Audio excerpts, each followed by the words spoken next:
Hello everyone, आप सभी लोगों का स्वागत है टीचिंग परीक्षा के आज के इस वीडियो में, जिसके अंदर में फ्रेंड्स हम लोग हमारा एक बहुत ही इंपॉर्टेंट वाला जो टॉपिक है रिवोल्ट ऑफ 1857, इसको हम लोग पूरा जो है अच्छे से यहाँ पर में देखेंगे। कुछ इंपॉर्टेंट फैक्ट्स है, कुछ इंपॉर्टेंट पॉइंट्स है जो अलग अलग एग्जाम्स के अंदर में आप लोगों के पूछे गए हैं, उनको भी हम लोग यहाँ पर में देखने की कोशिश करेंगे। तो आप सभी लोग जल्दी जल्दी से बता दीजिए अगर आप लोगों को आवाज बराबर आ रही है, स्ट्रीमिंग भी आप सभी लोगों को बराबर है। सभी को गुड मॉर्निंग। और चलिए जल्दी से हम लोग हमारा जो आज का सेशन है इसको स्टार्ट करते हैं। देखिए फ्रेंड्स, अगर मैं आप लोगों से बात करूं रिवोल्ट ऑफ 1857, ठीक है, तो 1857 का जो विद्रोह हुआ था उसके बारे में बेसिकली बात करने वाले हैं हम लोग, जो भारत के अंदर में एक भसड़ मची थी। देखिए 1857 का जो विद्रोह है, ठीक है, एक्चुअल में फ्रेंड्स ये एक पहला ऐसा विद्रोह माना जाता है जो संगठित रूप से एक बड़े इलाके के अंदर में किया गया था। ठीक है, एक बड़े इलाके के अंदर में अंग्रेजों के खिलाफ किया गया एक विद्रोह। ठीक है, तो इसी वजह से कुछ लोग इसको फर्स्ट वॉर ऑफ इंडिपेंडेंस भी कहते हैं। स्वतंत्रता का प्रथम जो है युद्ध भी इसको कहा जाता है। ठीक है, स्वतंत्रता संग्राम का प्रथम युद्ध भी कहते हैं इसको। सबसे पहले स्वतंत्रता का पहला युद्ध किसने कहा था सबसे पहली बार? उसके बाद में तो काफी सारे लोगों ने कहा, पहली बार इसको स्वतंत्रता का पहला युद्ध किसने कहा था? तो स्वतंत्रता संग्राम का प्रथम युद्ध कहा था इसको वीडी वीडी सावरकर ने। ठीक है, वीडी सावरकर ने इसको कहा था, ये याद रखना है आप लोगों ने। ठीक है, विनायक दामोदर सावरकर ने इसको कहा था। ओके, तो ये भी आप लोगों को याद रखना है। वीडी सावरकर स्वतंत्रता संग्राम के प्रथम युद्ध के रूप में इसको कहा था इन्होंने। तो रिवॉल्ट ऑफ 1857 हम लोग करने वाले हैं आज पूरा का पूरा। तो फर्स्ट वॉर ऑफ इंडिपेंडेंस भी इसको कहते हैं। कई सारे लोग इसको केवल इंडियन म्यूटिनी, ठीक है, भारतीय विद्रोह या फिर सैन्य विद्रोह भी इसको कहते हैं भारतीय इतिहासकार। लेकिन अगर अंग्रेजी इतिहासकारों की बात करें तो अंग्रेजी इतिहासकार इसको जो है ये मानते हैं कि भाई ये कोई बड़ा विद्रोह नहीं था, केवल और केवल जो है सिपाही विद्रोह था। ये एक कुछ सिपाही थे जिन्होंने विद्रोह किए, इसमें भारतीय लोगों का कोई योगदान नहीं था। ठीक है, केवल और केवल सिपाहियों का जो है इसके अंदर में हाथ था, ये इन लोगों का यहाँ पर में कहना है। ठीक है, किसका कहना है यहाँ पर में? ब्रिटिश इतिहासकारों का, जो अंग्रेज इतिहासकार है उनका। लेकिन जो भारतीय इतिहासकार है उन लोगों का मानना है कि नहीं भाई, ये आजादी की पहली लड़ाई थी, जनमानस के अंदर में ये जो है फैल गया था पूरा का पूरा आंदोलन। ठीक है, अब देखिए जब ये विद्रोह हुआ आप लोगों का 1857 का, तो उस समय में भारत के जो गवर्नर जनरल थे वो कौन थे? तो भारत के गवर्नर जनरल थे लॉर्ड कैनिंग। जब ये विद्रोह हुआ, ये बहुत ही इंपॉर्टेंट वाला पॉइंट है, गवर्नर जनरल कौन थे उस समय में? लॉर्ड कैनिंग थे। और ब्रिटेन के प्रधानमंत्री कौन थे उस समय में? विस्काउंट पाल्मरस्टन। ठीक है, विस्काउंट पाल्मरस्टन। ये दो पॉइंट आप लोगों ने याद रखने एक्स्ट्रा के। ठीक है, लॉर्ड कैनिंग भारत के गवर्नर जनरल थे, ठीक है, और ब्रिटेन के उस समय में प्रधानमंत्री थे विस्काउंट पाल्मरस्टन जब 1857 का विद्रोह हुआ। तो हम लोगों ने क्या क्या देखा अभी? हमने देखा कि कई सारे लोग इसको जो है पहला फर्स्ट आजादी की लड़ाई मानते हैं, आजादी की पहली लड़ाई। ठीक है, कुछ जो ब्रिटिश इतिहासकार है उनका बोलना है कि नहीं, आजादी की लड़ाई वगैरह नहीं थी, कुछ केवल सिपाही थे जिन लोगों ने विद्रोह कर दिया था। उसके बाद में हमने देखा कि कैनिंग जो है, लॉर्ड कैनिंग, उस समय में भारत के वायसराय थे। और पाल्मरस्टन जो है आपके, वो क्या थे? वो जो है ब्रिटेन के, ठीक है, प्रधानमंत्री थे उस समय में। ओके, अब यहां पर में 1857 के विद्रोह के वैसे तो बहुत सारे कारण थे फ्रेंड्स, बहुत सारे कारण थे। और ऐसा भी नहीं है कि ब्रिटेन के ये 1857 के विद्रोह के पहले जो है भारतीय लोगों ने कहीं पे विद्रोह नहीं किया। एक मैं आप लोगों को एग्जांपल बताता हूं, जस्ट समझ लो एक चीज आप लोग। ठीक है, वेल्लोर नाम की एक जगह है, वेल्लोर। ठीक है, ठीक है, वेल्लोर नाम की जगह है, ये उस समय में पड़ती थी फ्रेंड्स मद्रास प्रेसिडेंसी में, मद्रास में। ये याद रखना है आप लोगों ने। 1806 में यहां पर में, ठीक है, सिपाहियों ने विद्रोह कर दिया था 1806 में। तो वेल्लोर का विद्रोह कब हुआ था? तो वेल्लोर का विद्रोह 1806 में हुआ था मद्रास के अंदर में। तो ये 1857 के विद्रोह के पहले की भी घटना का एग्जाम्पल है कि भाई 1857 के पहले भी घटनाएं हुआ करती थी अंग्रेजों के खिलाफ, बट अंग्रेज उस विद्रोह को बहुत आसानी से दबा देते थे। ठीक है, ओके, बहुत ही आसानी से दबा दिया करते थे। लेकिन ये 1857 वाला जो विद्रोह हुआ, ये थोड़ा सा ज्यादा बड़ा हो गया। इसमें कारण क्या था? वैसे बहुत सारे कारण थे, लेकिन तात्कालिक कारण क्या था, एकदम जो इमीडिएट कॉज था? एक्चुअली फ्रेंड्स, मैं आप लोगों को बताना चाहूंगा कि ब्लैक ब्रास करके एक उनकी बंदूक हुआ करती थी पहले, लोहे की बंदूक हुआ करती थी। उस बंदूक से ढाई ढाई आप लोगों को जो है वो करना होता था, गोलियां चलानी होती थी। लेकिन थोड़ी एडवांस वाली जो है इन्होंने क्या किया फ्रेंड्स, बंदूक लेकर आए, जिसका नाम था यहां पर में आप लोगों का एनफील्ड राइफल। क्या नाम था उसका? Enfield rifle, new Enfield rifle. ठीक है, ये एनफील्ड राइफल जो है क्या किया गया, ठीक है, दिसंबर 1856 में इंट्रोड्यूस की गई थी। ठीक है, ये याद रखना प्लीज आप लोग, एनफील्ड राइफल को कब इंट्रोड्यूस किया गया? मैक्सिमम लोग आंसर लगा के आते हैं 1857। अरे मेरे लाल, मेरे हरे, मेरे नीले, ठीक है, दिसंबर 1856 में इसको इंट्रोड्यूस किया गया था। ठीक है, अब देखिए यहां पर मैं जब इसकी तैयारी जो है यहां पर मैं इसकी प्रैक्टिस करवाई जाती थी, जानी थी सिपाहियों को, ड्रिल जिसको बोलते हैं। कई सारे सिपाहियों के बीच में अफवाह फैल गई कि भाई इसका जो कार्ट्रेज है, ठीक है, जो रिफिल होता है उसका, ठीक है, उसके पैकेट के ऊपर में, ठीक है, गाय और पिग की चर्बी लगी हुई है, चर्बी लगा हुआ है। अब ये हिंदू और मुस्लिम दोनों की ही भावनाओं को ठेस पहुंचाने वाली बात थी। ठीक है, मैं पहले बताता हूँ कि कैसे होता था ये आप लोगों का, ये बंदूक कैसे थी। देखो ये है बंदूक आपकी एनफील्ड राइफल। अब बंदूक चलाना नहीं सिखा रहा उस आप लोगों को, नहीं तो बोलोगे कि दानिश सर, ठीक है, बस बंदूक उठाना ही सिखा रहे हो आप करके। अभी अतुल प्रसाद जी ने कुछ भी किया तो अब तो बंदूक चलाना भी सीख गए हम एनफील्ड राइफल को। वैसा भी पुरानी हो गई एनफील्ड राइफल, तुम लोग गोली भरते रह जाओगे, कोई मार के चला जाएगा तुमको। ठीक है, लेकिन उस समय की सबसे एडवांस बंदूक थी ये एनफील्ड राइफल। देखो यहां पर में ये है बंदूक। अब इस बंदूक में क्या था कि इसमें ना आप लोगों को ये कार्ट्रेज होता था, ये रिफिल जिसको बोल सकते हो आप लोग, कार्ट्रेज। ठीक है, इसमें ऐसा मुंह से इसको फाड़ना होता था, ऐसा मुंह से फाड़ना होता था, क्योंकि दांत से ही कटेगा, आपके हाथ से नहीं कटेगा, वो दांत से ऐसा काटना होता था, नहीं तो जेब में जो है वो लेकर घूमो आप, चाकू वाला। ठीक है, तो एंड टाइम पे तो मुंह से ही फाड़ना होगा भाई। ठीक है, तो मुंह से फाड़ो उसको। उसके बाद में ये जो इसके अंदर में है ना, पूरा का पूरा गन पाउडर और छर्रा होता था एक। ठीक है, उसको क्या करो आप, बुलेट को और गन पाउडर को पूरा का पूरा इसके अंदर में डाल दो, और एक डंडा है उसको ठूसो उसके अंदर में, और फिर ऐसे गोली चलाओ यहां पर में। ठीक है, ओके, ऐसा आप लोगों को क्या है, उसको ठूसना है डंडे से और फिर गोली चलाना है। मेन दिक्कत हो रही है यहां पर में, ये यहां पर में आप लोगों को यहाँ मुंह से जो फाड़ना है उसमें, क्योंकि ये जो कार्ट्रिज है इसके ऊपर में ऐसा बताया जा रहा था कि ये कार्ट्रिज को सुरक्षित रखने के लिए इसके ऊपर में चर्बी लगाई गई थी ताकि वो खराब ना हो। तो एनफील्ड राइफल जो थी आप लोगों की, उसके कार्ट्रिज के ऊपर में, ठीक है, काव और पीक का फैट या फिर उसका ग्रीस लगा हुआ था। ठीक है, फैट को ग्रीस के रूप में चिकनाई लगाई गई थी ताकि वो खराब ना हो। अब हिंदू और मुस्लिम दोनों ही तरह के जो सिपाही थे उन्होंने ड्रिल करने से मना कर दिया, मतलब प्रैक्टिस करने से मना कर दिया। ठीक है, तो उनमें से एक थे मंगल पांडे।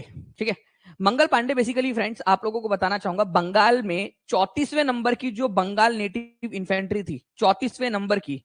ठीक है, इतना करते करते पहले अपना काम तमाम हो जाएगा, लेकिन उससे ज्यादा एडवांस थी नहीं, बाकी सामने वालों के पास में तो उससे भी खराब वाली बंदूकें थी।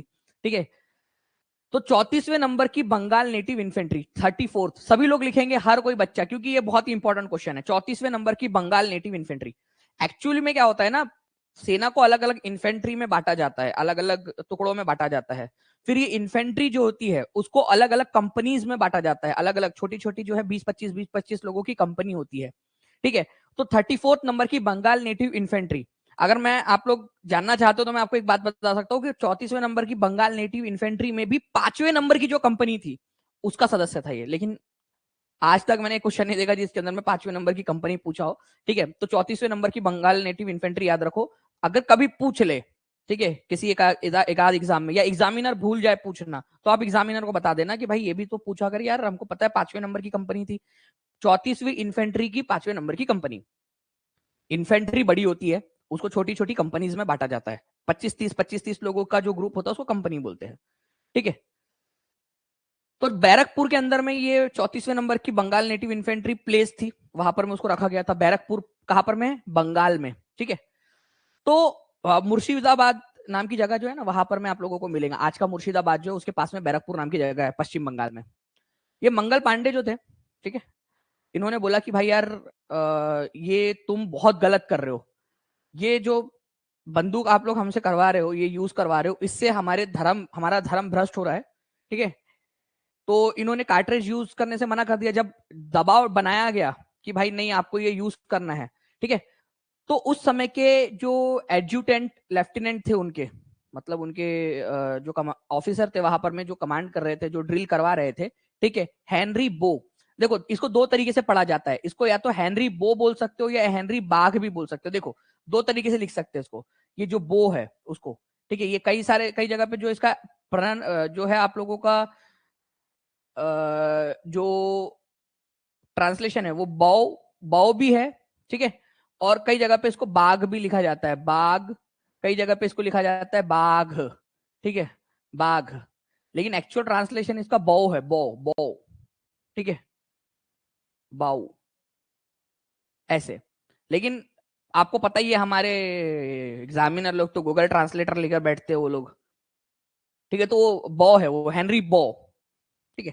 लेकिन आपको पता होना चाहिए फ्रेंड्स कि एग्जामिनर्स लोग और बुक्स वगैरह के अंदर में कई जगह पे बाघ लिखा हुआ है, ठीक है, तो जो भी बोला जाए आप लोग समझ जाना, उसको कोई इशू नहीं है, हेनरी याद रख लेना बस आप लोग। उनको गोली मार दी और 2 अधिकारी थे, ठीक है, वो लोग घायल हो गए। ये घटना घटी थी 29 मार्च 1857 को, 29 मार्च 1857 को। मंगल पांडे ने खुदकुशी करने की भी कोशिश की, ठीक है, खुदकुशी करने की भी कोशिश की, मतलब कि उन्होंने खुद को भी मारने की कोशिश की, लेकिन वो घायल हो पाए, सिर्फ घायल हुए, वो मरे नहीं, तो उनको पकड़ लिया गया उससे पहले, ठीक है। अब 29 मार्च 1857 को इन्होंने क्या किया कि गोली मारी थी उन्होंने, ठीक है, 29 मार्च 1857 को इनको फांसी देने का फैसला किया गया कि 18 अप्रैल को, 18 अप्रैल को इनको फांसी दे दी जाएगी। कौन सी तारीख को दे दी जाएंगी? 18 अप्रैल 1857 को फांसी दे दी जाएगी। बट इनसे रहा नहीं गया, तड़प ही ऐसी है ना इन लोगों की, अंग्रेजों की, हमारे को मारने की, ठीक है। तो 18 अप्रैल 1857 को फांसी देनी थी, लेकिन इन्होंने क्या किया, इसको प्रीपोन कर दिया, क्योंकि इनको अंदेशा था कि मंगल पांडे को बचाने के लिए विद्रोह हो सकता है करके। तो 8 अप्रैल को ही इनको फांसी दे दी गई, 1857 को। तो 8 अप्रैल को फांसी दी गई, ये याद रखना। 18 को होनी थी, 10 दिन पहले प्रीपोन कर दिया फांसी को, 18 अप्रैल को होनी थी। तो कभी अगर पूछ ले कि कौन से तारीख को होनी थी फांसी, तो 18 अप्रैल को होनी थी, लेकिन 8 अप्रैल को दे दी गई फांसी, ये याद रखना है आप लोगों ने।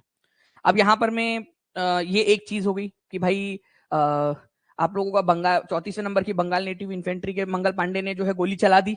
अब यहां से भी लेकिन हम लोग जो है 1857 के विद्रोह की शुरुआत नहीं मानते, ठीक है। हम बोलते हैं कि पहली गोली यहां चली, लेकिन शुरुआत अभी भी हुई नहीं थी, ठीक है, अभी भी 1857 के विद्रोह की शुरुआत हुई नहीं। मैं बस एक चीज आपको बताना चाहूंगा फ्रेंड्स, अगर आप लोगों से कभी पूछ ले कि बैरकपुर के अंदर में, ठीक है, जो ड्रिल करा रहा था, जो प्रैक्टिस करवा रहा था, तो वो लेफ्टिनेंट कौन था? हेनरी बो था। लेकिन उस पूरी की पूरी बंगाल नेटिव इन्फेंट्री, 34वें नंबर की बंगाल नेटिव इन्फेंट्री का बैरकपुर के अंदर में कमांडिंग ऑफिसर कौन था? तो वो था lieutenant general John Bennett here से, ठीक है। हियर से जो था वो कमांडिंग ऑफिसर था इन लोगों का, पूरा सा का पूरा बैरकपुर के अंदर में कमांडिंग ऑफिसर था जॉन बेनेट हियर से, जॉन बेनेट हियर से। ये बहुत रेयर चांस है आने का इसका, लेकिन फिर भी कभी अगर बोल दिया जाए तो हियर से, आप लोग सुन के रख लो, ठीक है, आप लोग ऐसा समझ लो कि जस्ट हियर से, ठीक है जी। इसके अलावा जो है फ्रेंड्स, अगर मैं आप लोगों से बात करूं दूसरी वाली की, क्या हुआ कि 9 मई 1857 की बात है, अभी भी कुछ नहीं हुआ था, ठीक है। 29 मार्च 8 अप्रैल को इनको फांसी हो गई। 9 मई 1857 को मेरठ के अंदर में, ठीक है, मेरठ नाम की जो जगह है, आज उत्तर प्रदेश में है मेरठ, वहां पर में 85 सोल्जर्स थे जिन्होंने मना कर दिया कि हम ये वाली राइफल को यूज नहीं करेंगे। उन्होंने जो है प्रैक्टिस करने से मना कर दिया। अंग्रेजों को आया गुस्सा, ठीक है, उन्होंने उसी दिन मुकदमा चलाकर 85 जो सिपाही थे उनको 10 साल की जेल में डाल दिया। 10 साल जेल की सजा सुना दी इनको। बोला कि आप लोगों को 10 साल जेल में रहना पड़ेगा क्योंकि आपने हमारी आज्ञा का उल्लंघन किया है, ठीक है। अब इन लोगों को जेल में डाल दिया, 85 लोगों को। अब जो बाहर साथी थे, जो लोग क्योंकि 85 लोगों को ही डाला था ना, बाहर तो और भी बहुत सारे सिपाही थे, तो जो सिपाही बाहर थे उन लोगों ने क्या किया, अगले ही दिन 10 मई 1857 को जो है जेल गए। वो लोग जेल के अंदर में, मेरठ जेल के अंदर में गए, ठीक है। वहां पर में जो दूसरे अंग्रेज सिपाही थे उन लोगों से हथियार उथियार छीन लिए पूरे के पूरे, ठीक है, उन्हीं को जेल में बंद कर दिया और अपने साथियों को छुड़ा लिया। यहां से फ्रेंड्स मेरठ के अंदर में, यहां से आप लोगों के 1857 की विद्रोह की शुरुआत मानी जाती है। जब अंग्रेज जो भारतीय सिपाही थे इन्होंने अपने साथियों को मेरठ की जेल से छुड़ाया, ठीक है, ब्रिटिशर्स के ऊपर में अटैक किया, उनको जेल में बंद कर दिया और दिल्ली की तरफ में रवाना हो गए।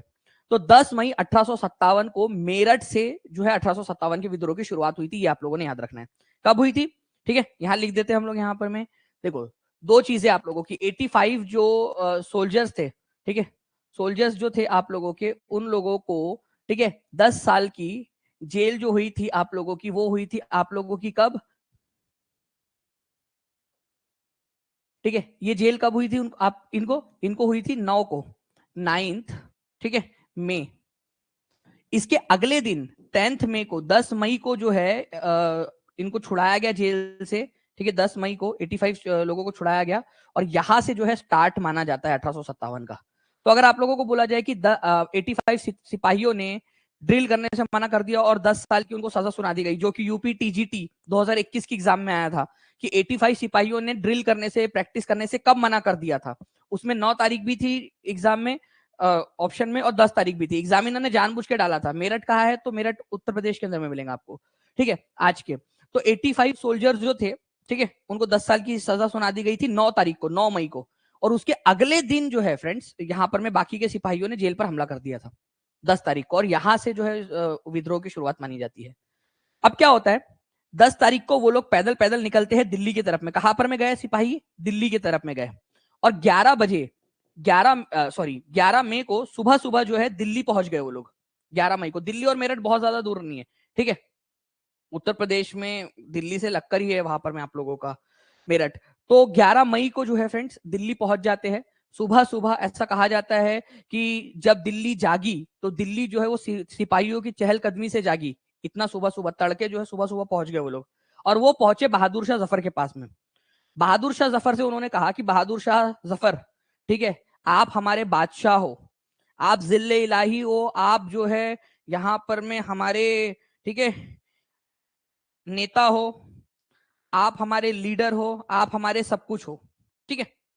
बहादुर शाह जफर को भी एहसास हुआ होगा कि भाई ये लोग जो है ये तो ऐसी बात बोल रहे हैं, इनको भी पता ही है कि, ठीक है, इन लोगों को तो पता ही है कि भाई ये केवल नाम का राजा रह गया अभी। क्योंकि बहादुर शाह जफर के बारे में आप लोगों को पता होना चाहिए फ्रेंड्स कि अंग्रेजों ने मुगल बादशाह की जो कीमत है ना, वो पेंशन से बांध कर रख दी थी बस, कि भाई सिर्फ सिर्फ दिल्ली में रहो, अपना मस्त पे की नाच गाना देखो, शायरी उरी सुनो, मुशायरा जमाओ, कुछ भी नहीं करना है। केवल नाम मात्र का राजा था ये, केवल नाम मात्र का राजा था। लेकिन फिर भी एटलीस्ट कम से कम था तो कोई सिंबॉलिक तौर पर।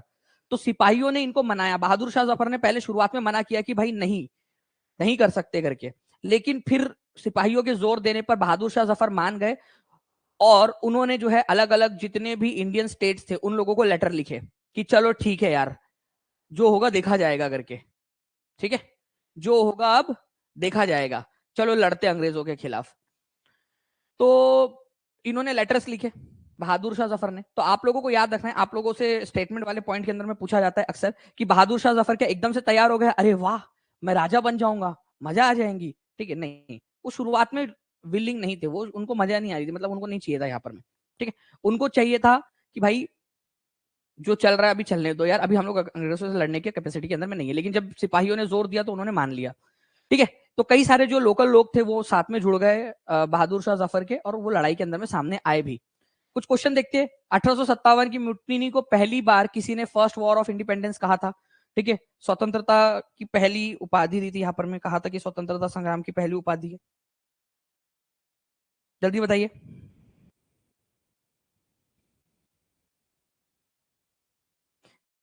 जी, तो आंसर जो है फ्रेंड्स आप लोगों ने यहाँ पर मैं लगा दिया है। आंसर आप लोगों का हो जाएगा यहाँ पर वीडी सावरकर। वीडी सावरकर ने जो है ये बुक लिखी थी 1909 में, ठीक है, फर्स्ट वॉर ऑफ इंडिपेंडेंस 1909 में ये पुस्तक उन्होंने लिखी थी। आजादी की पहली लड़ाई कहा था उन्होंने उसको।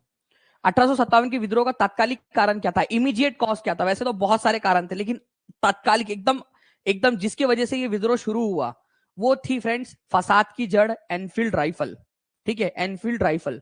इट्स जस्ट लाइक कि बहू और सासू माँ में बिल्कुल बहुत दिन से जमती नहीं थी, ठीक है, या फिर देवरानी और जेठानी में जमती नहीं थी, बहुत ज्यादा उनके अंदर में था कि भाई जो है एक दूसरे के प्रति घृणा थी वगैरह वगैरह थी, ठीक है। एकाएक ये हुआ कि खाने में नमक कम हो गया, ठीक है, ससुर जी ने पूछा कि ये सब्जी किसने बनाई, और छोटी बहू ने तपाक से बोली ये बनाई ना दीदी ने, ठीक है, आपको तो पसंद ही नहीं के हाथ का आता है, खा लो अभी।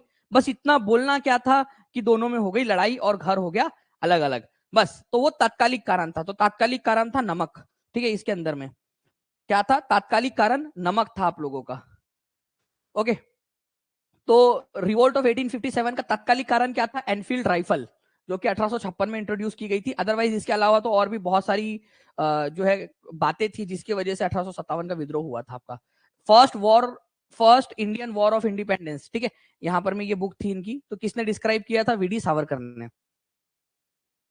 देखिए फ्रेंड्स, और क्या कारण थे? वो तो तात्कालिक कारण था, एकदम से जो आराम से एक का एक, ठीक है, एकाएक जो कारण था जिसकी वजह से विद्रोह भड़क उठा, चिंगारी का काम किया उसने पेट्रोल में।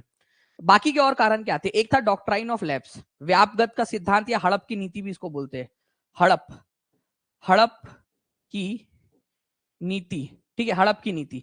हड़प की नीति के अंदर में क्या था फ्रेंड्स, कि अगर मान लीजिए कि कोई भारतीय शासक है, ये राजा है, ठीक है, अगर इस राजा का कोई भी अपना खुद का बेटा नहीं है, बेटा ही होना चाहिए, क्या होना चाहिए? सन होना चाहिए, बेटा, खुद का बेटा होना चाहिए। अगर नहीं है, ये नहीं है, तो उस राजा का राज्य अंग्रेज लोग जो है क्या करेंगे? अपने हाथ में ले लेंगे। ब्रिटिशर जो है वो अपने हाथ में ले लेंगे, बोलेंगे कि ये राज्य अब हमारा है, हम किसी को और को राज्य लेने नहीं देंगे। दत्तक पुत्र, क्या होता है ना, कि मान लो कि रॉबिश कुमार जो है, लेक्चर देखने में मेरा बहुत बिजी था, उसका पूरा लेक्चर निकल गया कि भाई क्या हो रहा है करके, अलग अलग फैसले आ रहे सुप्रीम कोर्ट के, क्या करूं क्या करूं क्या नहीं करूं। और रॉबिश कुमार की एक बहुत बड़ी रियासत थी, ठीक है, अब बेटा नहीं हो पाया उनका, मतलब बेटा नहीं है, मान लो कोई भी, बेचारा बहुत बिजी था, ठीक है, इंसान, मतलब इतने सारे लेक्चर्स होते हैं, कितना कुछ करना होता है, ठीक है। तो अब रॉबिश कुमार को लगा कि नहीं, मेरी जो रियासत है, 600 स्क्वायर फीट का जो प्लॉट है मेरा, उस रियासत को किसको दूं मैं, तो एक गोद ले लेता हूं करके बच्चे को। लेकिन डलहौजी के अनुसार रॉबिश कुमार जो है क्या कर सकता है? गोद नहीं ले सकता बच्चे को, अपना खुद का बेटा उसका हो नहीं पाया, वो लेक्चर देखने में बिजी रह गया यहाँ पर में, ठीक है। तो ऐसा ही मान लो कि भाई अगर मान लो खुद का बेटा नहीं है, ठीक है, तो आप गोद लेकर जो है अपनी रियासत को आगे नहीं बढ़ा सकते। डॉक्ट्राइन ऑफ लैप्स, ठीक है, ये याद रखना है आप लोगों ने। लॉर्ड डलहौजी ने डॉक्ट्राइन ऑफ लैप्स जो है ये लेकर आया था 1848 में, 1848 के अंदर में। और सबसे पहला इसका शिकार बना था फ्रेंड्स सातारा, ये याद रखना है आप लोगों ने। सातारा महाराष्ट्र के अंदर में जगह है, महाराष्ट्र में सातारा, ये इसका पहला शिकार बना था, महाराष्ट्र, ये याद रखना आप सभी लोग। महाराष्ट्र जो है सातारा में, सातारा पहला इसका शिकार बना। ऐसे कई सारे बने, उसी में से एक था रानी लक्ष्मीबाई का, रानी लक्ष्मीबाई की झांसी। देखिए एक्चुअली फ्रेंड्स क्या था कि राजा गंगाधर जो थे, राव थे, राजा गंगाधर राव। अगर आप लोग चाहते हो तो मैं थोड़ा सा बता भी देता हूँ आप लोगों को उसके बारे में, ठीक है। कितने लोग चाहते हैं रानी लक्ष्मीबाई के बारे में बता दूं थोड़ा सा आप लोगों को? ठीक है, झांसी के बारे में, बेसिकली झांसी, ठीक है, झांसी आज जो है आप लोगों को उत्तर प्रदेश के अंदर मिलेंगे झांसी। तो देखिए फ्रेंड्स, अगर झांसी के बारे में बताऊं तो राजा गंगाधर राव थे, वहां के राजा थे, राजा गंगाधर, गंगाधर, ठीक है, राव, राजा गंगाधर राव। उनकी पत्नी थी, ठीक है, मणिकर्णिका, ठीक है, मणिकर्णिका नाम था उसका, मणिकर्णिका, कर्णिका, ठीक है, बनारस से बिलोंग करती थी। बनारस के अंदर में मणिकर्णिका घाट भी एक आपको पता होगा, बनारस के अंदर में इन्हीं के नाम पर है, मणिकर्णिका। तो हुआ यू के गंगाधर राव की मृत्यु हो गई, ठीक है, 1853 में। वैसे मणिकर्णिका और गंगाधर राव का एक बेटा हुआ था, बट अबोध बालक छोटे ही समय में मर गया, मतलब उसकी मृत्यु हो गई थी, छोटे ही समय में मृत्यु हो गई उसकी, ठीक है, तो कुछ हो नहीं पाया। अब यहाँ पर में राजा गंगाधर राव की जो है मृत्यु हो जाती है, तो अब रानी लक्ष्मीबाई करे तो करे क्या? तो उन्होंने एक बच्चा था, उसको गोद ले लिया, दामोदर राव, ठीक है, एक बच्चे को गोद ले लिया जिसका नाम था दामोदर राव, दामोदर राव, इसको गोद ले लिया उन्होंने। ये गोद लिया हुआ बेटा था, उनका बच्चा था, गोद लिया, गोद लिया, क्योंकि अब कुछ लोग बोलेंगे सर गोद क्यों लिया भाई, अब पति की मृत्यु हो गई, अब क्या करेंगे, ठीक है, तो गोद ले लिया उन्होंने। और अंग्रेजों से रिक्वेस्ट की कि भाई, ठीक है, प्लीज इसको राजा बना दिया जाए झांसी का। अंग्रेजों ने बोला नहीं, हमारी हड़प की नीति है, हमारी जो है डॉक्ट्राइन ऑफ लैप्स है, जिसके तहत अडॉप्टेड बेटा जो है आपको अलाउड नहीं है कि हम अडॉप्ट किए हुए बेटे को या गोद लिए हुए बेटे को हम राजा घोषित करें। आपका खुद का पर्सनल प्राइवेट बेटा हो, ठीक है, जो राजा गंगाधर राव का ही हो, तो बात करो, अदरवाइज आपकी झांसी हम ले लेंगे करके। तो दामोदर राव को उन्होंने बनाने से मना कर दिया। तो झांसी की रानी जो थी मणिकर्णिका, उसने बोला कि मैं 1 इंच, ठीक है, 1 इंच जमीन भी नहीं दूंगी यहाँ पर मैं अंग्रेजों को। तो झांसी की रानी जो है वो नाराज थी, ठीक है, ये याद रखना है आप सभी लोगों ने। इसके अलावा और क्या था, जैसे कि और भी लोगों को अंग्रेजों ने नाराज किया था। एक थे नाना साहेब, जो कि पेशवा बाजीराव दो के, ये भी गोद लिए हुए बेटे थे, पेशवा बाजीराव दो। एक्चुअल में हुआ क्या था, इसकी भी स्टोरी है, ठीक है। हर हर, ठीक है, किसी के पीछे कुछ ना कुछ स्टोरी है, तो मैं बताता हूँ इसकी क्या स्टोरी है। आप लोगों को एक चीज और लगेंगी फ्रेंड्स, ठीक है, यहाँ पर मैं आप लोग बताना, मैं आप लोगों से पूछूंगा, ठीक है, आप लोग मुझे बताना कि आप लोगों को इससे कुछ आपके दिमाग में आया क्या। मैं पहले समझाता हूँ कि था क्या करके। नाना साहेब की क्या स्टोरी है। हुआ यूं था फ्रेंड्स कि 1818 के अंदर में, ठीक है, जो मराठा पेशवा थे उनको हरा दिया गया था। मराठा पेशवा जो थे उनको हरा दिया गया था अंग्रेजों के द्वारा। आपको पेशवा के बारे में पता है ना, बाजीराव मस्तानी मूवी देखी होंगी आप लोगों ने, आप लोगों को पता होगा कि पेशवा करके एक पोस्ट हुआ करती थी। धीरे धीरे अंग्रेज जो मराठा राजा होता था उसके हाथ से ताकत पूरी की पूरी पेशवा के हाथ में चली गई थी। तो पेशवा जो हुआ करते थे, ठीक है, उनके हाथ में पावर थी। तो बाजीराव दो, वो बाजीराव मल्लार नहीं है, बाजीराव तो वो तो बहुत महान थे, ये बाजीराव दो है, ठीक है, पेशवा बाजीराव दो, ये आखिरी पेशवा थे। इनको अंग्रेजों ने हरा दिया और बोला कि अब तुम्हारी पेशवागिरी खत्म, तुम लास्ट पेशवा हो, तुमको क्या करना है, तुमको पुणे से हम शिफ्ट कर रहे हैं कानपुर में, बिठूर नाम की जगह है, बिठूर। बिठूर कहां पर में ये जगह, कानपुर के पास में, कानपुर में बिठूर नाम की जगह, वहां पर में तुमको शिफ्ट कर रहे हैं, अब तुमको वही रहना है। हम तुमको क्या करेंगे, साल के 8 लाख रुपए की पेंशन देंगे, साल में 8 लाख रुपए देंगे। अब बाजीराव दो की मृत्यु हो जाती है फ्रेंड्स 1851 के अंदर में। अंग्रेजों ने क्या किया, ये जो पेंशन थी, ठीक है, जो पेंशन थी उसको पहले तो धीरे धीरे कम किया, पेंशन को धीरे धीरे कम करना स्टार्ट कर दिया, और बाद में ये बोलकर मना कर दिया नाना साहेब को कि भाई हमने कम की है पेंशन, अब धीरे धीरे हम इसको क्या कर रहे हैं, अब हम इसको बंद कर देंगे। उन्होंने बंद कर दी पेंशन देना। क्या बोला उन्होंने नाना साहेब को, नाना साहेब, नाना साहेब, ठीक है, नाना साहेब, इनका एक्चुअल में नाम था धोंदू पंत। क्या नाम था इनका, धोंदू, ठीक है, धोंदू पंत नाम था इनका, धोंदू पंत, ठीक है। तो नाना साहेब को ये बोलकर पेंशन देने से मना कर दिया कि भाई आप तो उनके असली बेटे थे ही नहीं, आप तो उनके गोद लिए हुए बेटे थे, ठीक है, आप तो उनके गोद लिए हुए बेटे थे, तो हम आपको पेंशन नहीं देंगे, पैसे नहीं देंगे हम आपको, पेंशन बंद कर दी। नाना साहेब ने रिक्वेस्ट की, नाना साहेब ने जो है वो वहां पर में ब्रिटेन में अपने प्रतिनिधियों को भेजा कि भाई हमारी पेंशन चालू करा दो। बहुत रिक्वेस्ट की, माने ही नहीं अंग्रेज लोग, बिल्कुल माने ही नहीं, ठीक है, तो माने ही नहीं।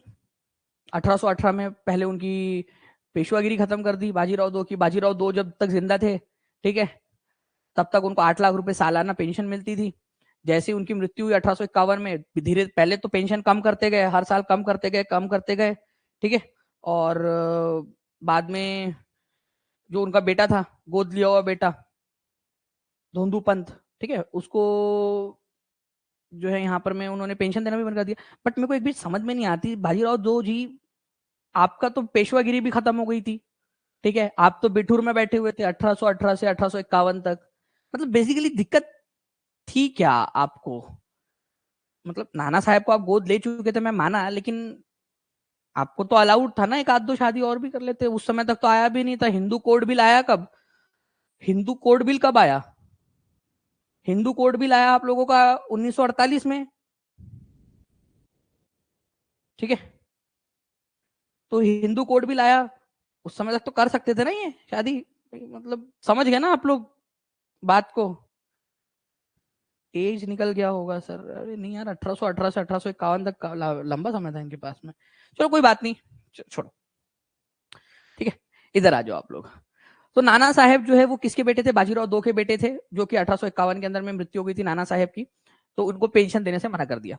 अब क्या होता है, और भी चीजें हुई। हुआ यूं था फ्रेंड्स, ठीक है, ये तो बाकी के राजाओं को सता रहे थे ये लोग, लेकिन डलहौजी ने बहादुर शाह जफर जो थे हमारे मुगल बादशाह, उनके साथ में भी गलत किया। बहादुर शाह जफर जो है मुगल बादशाह थे और लाल किले में रहा करते थे, रेड फोर्ट के अंदर में, ठीक है, लाल किले में रहा करते थे। तो लाल किले के अंदर से इनको बाहर निकाल दिया जाएगा जब बहादुर शाह जफर जो है वो नहीं रहेंगे, ठीक है, बहादुर शाह जफर की मृत्यु हो जाएंगी। तो उसके बाद में उनके परिवार को कहीं और रखा जाएगा, लाल किला अंग्रेज लोग अपने कब्जे में ले लेंगे, ऐसा कहा अंग्रेजों ने। तो बहादुर शाह जफर सोच रहे थे कि ये क्या बात हो गई यार, अभी तो मैं जिंदा हूं, फिर भी उसके बावजूद भी तुम लोग जो है मेरे मरने की बात कर रहे हो यहाँ पर, ठीक है, थोड़ा रुक तो जाओ, मर तो जाने दो पहले, ठीक है, अभी से तुम जो है यहाँ पर मैं बोल रहे हो कि जब बहादुर शाह जफर मर जाएंगे, ठीक है, सफेद मुहा तुझे पता है तू जिंदा रहेगा, ठीक है, देसी घी खा के बड़ा हुआ हूँ, तू चला जाएगा उसके बावजूद भी जिंदा रहूंगा करके। तो बहादुर शाह जफर के दिल को बड़ी चोट तो लगी होंगी इस बात की कि यार मेरे मरने के बारे में सोच रहे हैं अभी तक, अभी से ये लोग, कि भाई जब मैं मर जाऊंगा तो मेरे परिवार वालों को, मतलब इनके परिवार वालों को लाल किले से बाहर निकाल दिया जाएगा। ठीक है, तो 1849 में 1849 के अंदर में डलहौजी ने कहा था। ये बहुत ही इंपॉर्टेंट क्वेश्चन है फ्रेंड्स, ये क्वेश्चन आप लोगों का बहुत सारे एग्जाम में आ चुका है कि कब कहा था, किसने कहा था। ठीक है, अब दूसरा सफेद मुहा आता है। अभी भी देखो बहादुर शाह जफर हमारे जो है वो एकदम, ठीक है, पक्के इंसान है। देखो आपका हिंदी में 9 में से 9, आप जो है हिंदी में 9 ला भी नहीं सकते, 8 ही नंबर खाएगा हिंदी आपका। ठीक है, हिंदी में 8 में से 8 ला लो, इंग्लिश में 1 नंबर ला लो, आप क्वालिफाई हो जाओगे, कोई उसमें वो इशू नहीं है। ठीक है, मतलब सेक्शनल कट ऑफ नहीं क्लियर करना है आपने, 30 में से 9 लाने, बस वो कैसे भी लाओ आप, चाहे पूरे की पूरे 9 इंग्लिश में ला लो, चाहे 8+1 उसमें ला लो, कोई इशू नहीं है। 1856 की बात करता हूं मैं आप लोगों से। अभी भी देखो हमारे बहादुर शाह जफर मरे नहीं। ठीक है, बहादुर शाह जफर अभी भी तंदुरुस्त है। 1856 में लॉर्ड कैनिंग आता है, उसने एक और अनाउंसमेंट कर दी। इससे बेचारे बहादुर शाह जफर को बहुत दिल को धक्का लगा। ठीक है, बहुत बहुत बहुत ज्यादा जोर से धक्का लगा इनको। लॉर्ड कैनिंग क्या कह दिया कि बहादुर शाह जफर जब मर जाएंगे, फिर से मरने की बात कर रहे हैं मतलब, ठीक है, फिर से मरने की बात, तो बहादुर शाह जफर जब मर जाएंगे तो उनके परिवार में से किसी को भी किंग नहीं माना जाएगा, उनके बच्चों में से किसी को भी केवल और केवल प्रिंस माना जाएगा। मतलब बहादुर शाह जफर आखिरी मुगल बादशाह होंगे, उसके बाद में कोई भी मुगल बादशाह नहीं बनेगा, कोई भी मुगल बादशाह नहीं बनेगा, केवल बहादुर शाह जफर ही आखिरी मुगल बादशाह रहेंगे। ठीक है, नीतू साहू जितने देर के अंदर में आप वो कमेंट कमेंट कर रहे हो, उतने देर के अंदर में यहाँ पढ़ लूंगी, यहाँ पर मैं ज्यादा अच्छे से आपको समझ में आ जाएगा इधर में। ठीक है, तो अब क्या रहेगा, प्रिंस माना जाएगा, किसी को भी किंग या बादशाह नहीं माना जाएगा। तो किसने घोषणा की थी कि बहादुर शाह जफर आखिरी मुगल बादशाह होंगे, वो किसने की थी? तो ये घोषणा की थी फ्रेंड्स 1856 के अंदर में लॉर्ड कैनिंग ने। तो दो लोगों के नाम याद रखने, डलहौजी ने 1849 के अंदर में कहा था कि लाल किले से बाहर निकाल दिया जाएगा यहाँ पर में। ठीक है, लाल किले के ऊपर में हम लोग कब्जा कर लेंगे अंग्रेज लोग। और 1856 में जब कैनिंग आया डलहौजी के बाद में, तो उसने कहा कि बहादुर शाह जफर आखिरी मुगल बादशाह होंगे, उसके बाद में उनके बच्चों को केवल प्रिंस माना जाएगा, बादशाह नहीं माना जाएगा, मतलब मुगल सल्तनत खत्म। ठीक है, ऐसा उन्होंने बोला यहाँ पर में। ये सारी चीजें हो रही थी। ठीक है, मुगल जो है बादशाहों के नाम, पहले सिक्के जो चलते थे भारत में उसमें मुगल बादशाहों के नाम लिखे हुए होते थे, मुगल बादशाहों के नाम हटाने स्टार्ट कर दिया। अब जो नए सिक्के बन रहे थे उसके अंदर में मुगल बादशाहों के नाम हटने स्टार्ट हो गए। इट जस्ट लाइक कि मोदी जी बोले कि हम जो है महात्मा गांधी की फोटो अब हटाना स्टार्ट कर रहे धीरे धीरे करके। ठीक है, तो मुगल बादशाहों के नाम हटाने स्टार्ट कर दिए सिक्कों पर से। तो ऑब्वियसली बात है, कई सारे लोग नाराज होंगे, मुगल लोगों के जो वफादार थे वो लोग नाराज हो जाएंगे, तो कई सारे राजे रजवाड़े नाराज हो गए। अब हुआ यू कि 1856 में भसड़ मचा की गई। 1848 में आया था तुम्हारा चचा का लड़का डलहौजी, 1856 तक रहा, उसके बाद में उससे भी ज्यादा खतरनाक लॉर्ड कैनिंग आ गया था। बात को समझना मेरी, ये क्या था ध्यान से समझना। जाने से पहले, ठीक है, उसने क्या किया, अवध, अवध के जो नवाब थे उनका नाम था वाजिद अली शाह। क्या नाम था उनका? वाजिद अली शाह। नाम में ही लग रहा है वाजिद अली शाह। ठीक है, कथक को बढ़ावा दिया था उन्होंने। ठीक है, कव्वाली, यहाँ पर में मुशायरा, ठीक है, कवि सम्मेलन, यही सब होता रहता था उनके दरबार में। ठीक है, मस्त पैकी सब यही सब चलता था। और क्या होता था वाजिद अली शाह के, आप देखना वाजिद अली शाह को, इसके उनका मतलब जब कभी जो लोग मुजरा वगैरह वही सब चलता रहता था उन लोगों उनके दरबार में ज्यादातर। ठीक है, क्योंकि कुछ था नहीं ज्यादा कुछ काम, तो चलो बोले वही सब कर रहे। तो अवध में बहुत ज्यादा मिसमैनेजमेंट था। ठीक है, तो इस चीज का फायदा उठाया अंग्रेजों ने। लॉर्ड डलहौजी ने अवध के ऊपर में मिसमैनेजमेंट का, ठीक है, कुशासन का आरोप लगाया, बोला कि भाई इनको जो है ना, ठीक है, इनको जो है अपने भोग विलास से ही फुर्सत नहीं मिल रही वाजिद अली शाह को। वाजिद अली शाह को उठाया उन्होंने। ठीक है, वाजिद अली शाह को, ठीक है, अवध से, अवध की राजधानी थी लखनऊ, वहां से उठाया लखनऊ से और कलकत्ता में शिफ्ट कर दिया। ठीक है, कलकत्ता, कलकत्ता में शिफ्ट कर दिया, बोले यहाँ पर मैं बैठ के तुमको नाच गाना ही देखना है ना, इधर में बैठ के देखो। अवध कहाँ है? तो अवध जो है ये यहाँ है, ये उत्तर प्रदेश। ठीक है, ये देखो, ये उत्तर प्रदेश, आज का उत्तर प्रदेश दिख रहा है, ये वाला जो हिस्सा है ना आप लोगों का, ये वाला हिस्सा, इसको अवध कहा जाता है। अवध रीजन इसको कहा जाता है, ये याद रखना है।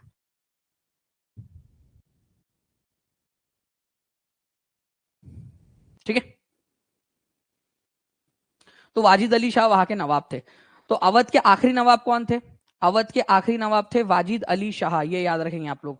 वाजिद अली शाह अवध के आखिरी नवाब। जी मेहताब जी, अभी इसके ऊपर में आ जाइए। तो वाजिद अली शाह जो है अवध के आखिरी नवाब थे, उनको हटा दिया गया मिसमैनेजमेंट का आरोप लगाकर, और अवध के ऊपर में कब्जा कर लिया गया। किसके द्वारा? डलहौजी के द्वारा 1856 में। ये भी बहुत इंपॉर्टेंट है। अब अवध के, मैं एक चीज आपको बताना चाहूंगा फ्रेंड्स, कि ईस्ट इंडिया कंपनी के, ठीक है, 3/4 मतलब कि 3/4 जो सिपाही थे वो अवध से थे। एक चीज मैं आपको बताना चाहूंगा, 12th स्टैंडर्ड के एनसीईआरटी के अंदर में दिया हुआ है, अवध जो है वो पौधशाला थी। ठीक है, कंपनी की जो सेना थी आप लोगों की, ईस्ट इंडिया कंपनी की सेना में, सेना की पौधशाला, पौधशाला, पौधशाला का मतलब होता है नर्सरी। ठीक है, नर्सरी, नर्सरी थी। नर्सरी, नर्सरी मतलब जहां छोटे छोटे पौधे लगते हैं ना, उसको नर्सरी बोलते हैं। और जहां छोटे छोटे बच्चों को पढ़ाया जाता है उसको भी नर्सरी कहा जाता है, पता है ना आप लोगों को, उसको भी नर्सरी बोलते हो आप लोग। तो ये नर्सरी थी। ऐसा क्यों कहा जाता था? अवध, अवध को अंग्रेजी सेना की नर्सरी क्यों कहा जाता था, ये आप लोगों से पूछा जाएगा, जा सकता है। ठीक है, तो अवध को क्यों कहा जाता था ये बताइए जल्दी से। क्योंकि ज्यादातर जो सैनिक थे वो कहां से थे? अवध से, अवध से थे। अंग्रेजी सेना के अंदर में ज्यादातर सैनिक अवध से हुआ करते थे, अंग्रेजी सेना के अंदर में। ठीक है, इसी वजह से ये आप लोगों का क्वेश्चन, ये जो उत्तराखंड टेट थी, यूके टेट, उसके अंदर में आया था ये वाला क्वेश्चन आप लोगों का। ठीक है, चलिए। तो अंग्रेजी सेना की पौधशाला या नर्सरी किसको बोलते थे? अवध को बोलते थे। तो अवध को जब हत्या लिया गया तो सेना, सेना हवा से आती है क्या? ठीक है, सेना का भी तो परिवार होता है, और सेना का परिवार कहां पर में, ज्यादातर लोग अवध से थे। तो वो लोग नाराज हो गए कि हमारे अवध के ऊपर में कब्जा कर लिया इन लोगों ने। अवध के आखिरी नवाब कौन थे? सरिता कुमारी, वही तो लिखा है यहाँ पर में मैंने। ये क्या लिखा है, ये पढ़ के बताओ मेरे को एक बार। सरिता कुमारी, ये पढ़ के बताओ मेरे को क्या लिखा मैंने। वाजिद अली शाह, वही बताया मैंने, 3-4 बार बताया, वाजिद अली शाह। ठीक है, आखिरी नवाब थे अवध के। डॉक्ट्राइन ऑफ लैप्स, या व्यापगत का सिद्धांत, या हड़प की नीति, या चूक का सिद्धांत, ठीक है, किसको कहा, उसके अंदर में क्या था? तो ये डॉक्ट्राइन ऑफ लैप्स जो है, पहली बात तो ये याद रखना है, 1848 में कौन लाया था? तुम्हारे चचा का लड़का डलहौजी लेकर आया था। ठीक है, अगर कोई भारतीय राजा मर जाता है बिना किसी मेल हायर के, उसका कोई लड़का नहीं है, तो उसका जो राज्य है वो कंपनी के द्वारा हड़प लिया जाएगा। ठीक है, यदि एक भारतीय शासक पुरुष उत्तराधिकारी के बिना मर जाता है तो उसका राज्य कंपनी के द्वारा हड़प लिया जाएगा। ये वाली बात यहाँ पर मैं कही गई थी आप लोगों की। ठीक है, चलिए, तो ये पॉइंट इंपॉर्टेंट था, आप लोगों ने याद रखना है। मिलिट्री कॉज, अब देखिए फ्रेंड्स, ये तो कारण थे कुछ, राजे रजवाड़ों को नाराज कर दिया था। सिपाहियों ने विद्रोह क्यों किया? कारण था फ्रेंड्स कि जो दो प्रकार के सिपाही हुआ करते थे उस समय में। ठीक है, दो प्रकार के सिपाही थे। ठीक है, कुछ थे यूरोपियन सिपाही और कुछ थे इंडियन सिपाही। इंडियन सिपाही ज्यादा थे, यूरोपियन कम थे, है ना, सिपाही जो थे वो। लेकिन फिर भी यूरोपियन सिपाहियों को ज्यादा अच्छी सर्विस मिलती थी, उनको ज्यादा सुविधाएं मिलती थी, ज्यादा पेमेंट मिलती थी, ज्यादा भत्ते मिलते थे, खाना अच्छा मिलता था, वर्किंग कंडीशन सब अच्छी थी। भारतीय लोगों को ना तो अच्छी सुविधाएं मिलती थी, ना ही पेमेंट उतनी अच्छी मिलती थी, ना ही उनको कोई भत्ता दिया जाता था अच्छा खासा, ना सर्विस कंडीशन अच्छी थी, ना ही उन लोगों को खाना और बाकी की चीजें अच्छे से दी जाती थी। तो भारतीय सिपाही जो है वो ओवरऑल नाराज थे, ये याद रखना है आप लोगों ने। ठीक है, वो लोग नाराज थे, भारतीय सिपाही, कि भाई यूरोपियन लोगों को, यूरोपियन जो सिपाही है उन लोगों को सब कुछ अच्छा अच्छा दिया जा रहा है, हम लोग भारतीय लोग जो है उन लोगों को ठीक से नहीं दिया जा रहा। ठीक है, बाकी की चीजें। तो फ्रेंड्स ये चीज याद रखना है। इसके अलावा क्या हुआ था, एक चीज ध्यान रखेंगे आप लोग, ऐसा उस समय में मान्यता थी कि भाई अगर आपने समुद्र को क्रॉस किया तो आपका रिलीजन और आपकी कास्ट खत्म हो जाएंगी, आपका जो धर्म है और आपकी जाति जो है वो खत्म हो जाएंगी। ठीक है, ओके, आपकी कास्ट और आपका रिलीजन खत्म हो जाएगा अगर आप लोगों ने समुद्र को पार किया तो समुद्र पार नहीं करना है, ऐसी धारणा थी। हमारे भारत के लोग भी अलग ही प्रकार के थे। ठीक है, कि भाई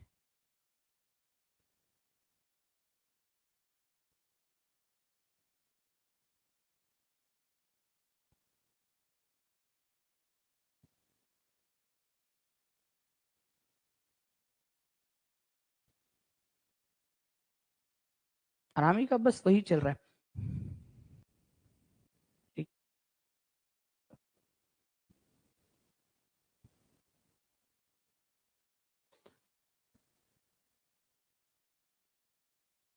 रिजवान कौन से गांव से हो तुम, कौन से देश से हो?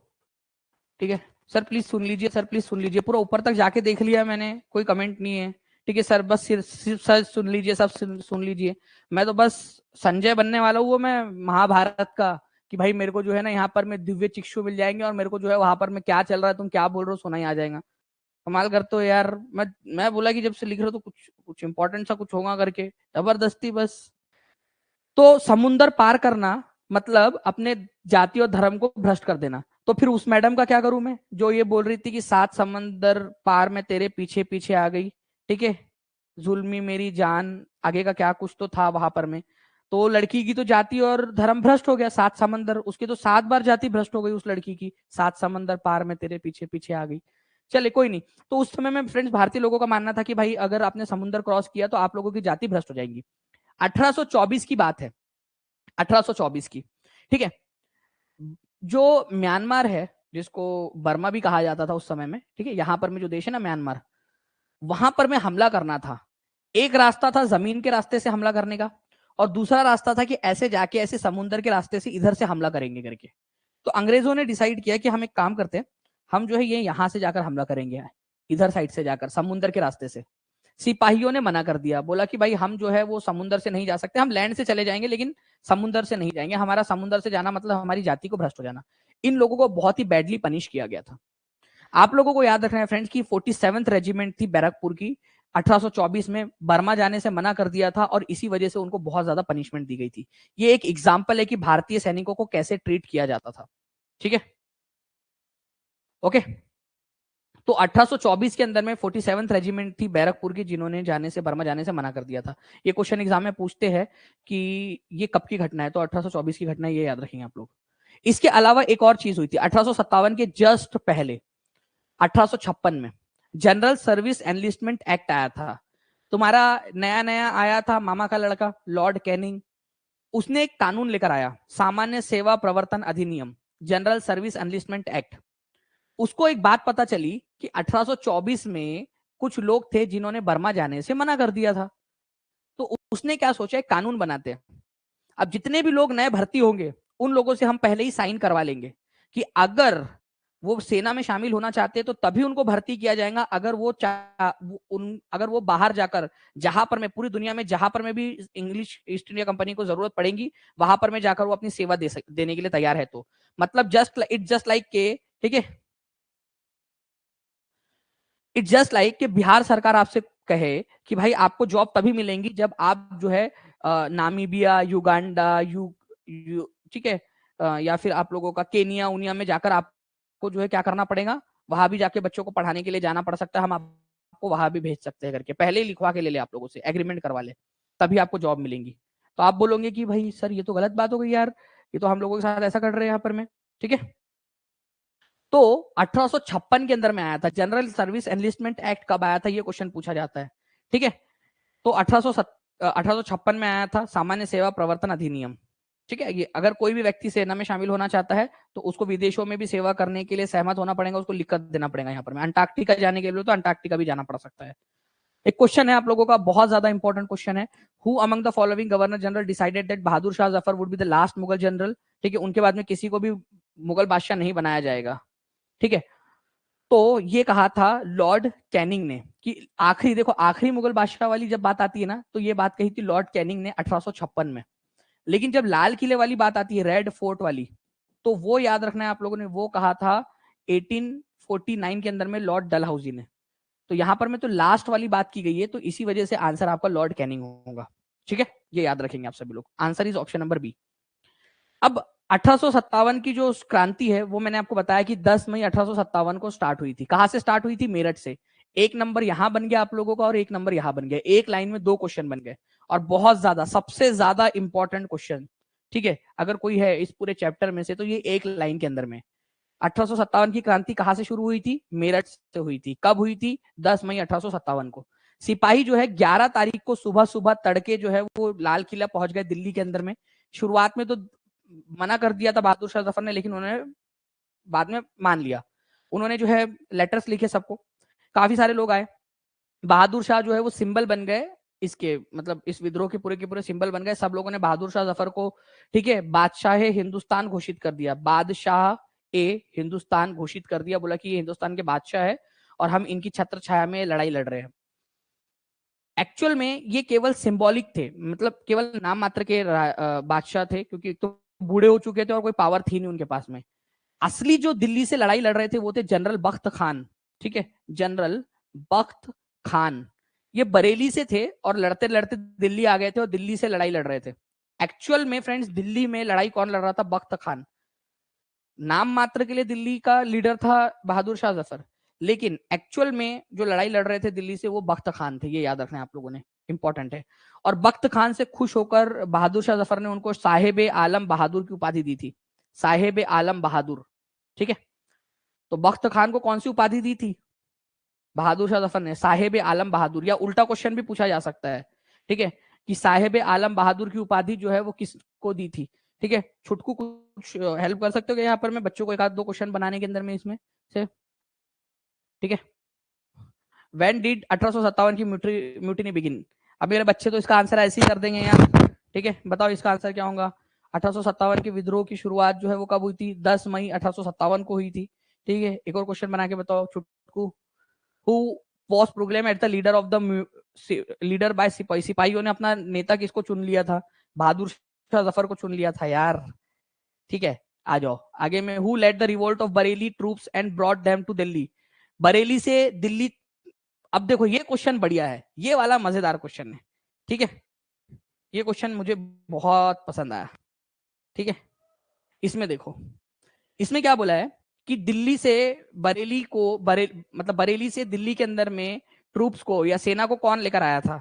तो आंसर होगा जनरल बख्त खान, ठीक है। तो answer is option number B, जिसको साहेब आलम बहादुर की उपाधि दी गई थी। ये उपाधि थी उसकी, ठीक है, ये उपाधि थी। समझ गए आप लोग? चलिए, तो दिल्ली बहादुर जो था यहाँ पर दिल्ली के अंदर में बरेली से ट्रूप्स लेकर आया था, ठीक है, जनरल बख्त खान। ये याद रखना है, साहेब आलम बहादुर की उपाधि उसको दी गई थी।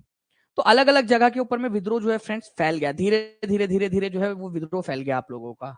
कानपुर से नाना साहेब जो है वो लड़ाई लड़ रहे थे। नाना साहेब किसके गोद लिए हुए बच्चे थे? बताओ जल्दी से। बेटे थे, शुरुआत में ही बताया मैंने आप लोगों को कि किसके थे। नहीं, माला त्रिवेदी जी, देखिए आंसर जो है वो दोनों हो गया तब, लेकिन अभी यहाँ पर मैं फिलहाल के अंदर में आप लोग समझिए, ये तो छुटकू ने बनाया ना हमारे क्वेश्चन। तो आंसर जो है जनरल बख्त खान, याद रखना है आप लोगों ने। साहेब आलम बहादुर ये उपाधि थी, नाम नहीं था उनका, इसी वजह से, ठीक है। चलिए, आप लोगों का मेन चीज क्या है? मेन चीज उसके अंदर में रिवीजन होनी थी कि भाई क्या है, क्या आंसर, क्या क्वेश्चन क्या हो सकता है करके। तो धोंदू पंत इनका असली नाम था, नाना साहेब का। और ये पेशवा बाजीराव दो के असली मतलब गोद लिए हुए बेटे थे, असली बेटे नहीं थे। तो इन्होंने क्या किया, जैसे ही ये विद्रोह स्टार्ट हुआ, खुद को पेशवा घोषित कर दिया। बोला कि मैं बहादुर शाह जफर का पेशवा हूँ, उनका गवर्नर हूँ। खुद को पेशवा या गवर्नर घोषित कर दिया उन्होंने कि मैं हूँ बहादुर शाह जफर का नन्ना मुन्ना सिपाही, ठीक है। नाना साहेब का नाना साहेब जो है उनका एक कमांडर था जिसका नाम था तांत्या टोपे, और तांत्या टोपे का असली नाम था रामचंद्र पांडुरंग, ठीक है। इसका नाम था, तांत्या टोपे का नाम था रामचंद्र पांडुरंग, और नाना साहेब का नाम था, ठीक है, धोंदू पंत। बढ़िया है यार, दोनों ने अपने अपने नाम बदल लिए, ठीक है। नाना साहेब का नाम था धोंदू पंत, तांत्या टोपे का नाम था रामचंद्र पांडुरंग। तो तांत्या टोपे किसके कमांडर थे, किसके सेनापति थे? तांत्या टोपे किसके सेनापति थे? तांत्या टोपे, तांत्या टोपे, ठीक है, नाना साहेब के, याद रखना है आप लोगों ने, ठीक है, नाना साहेब के।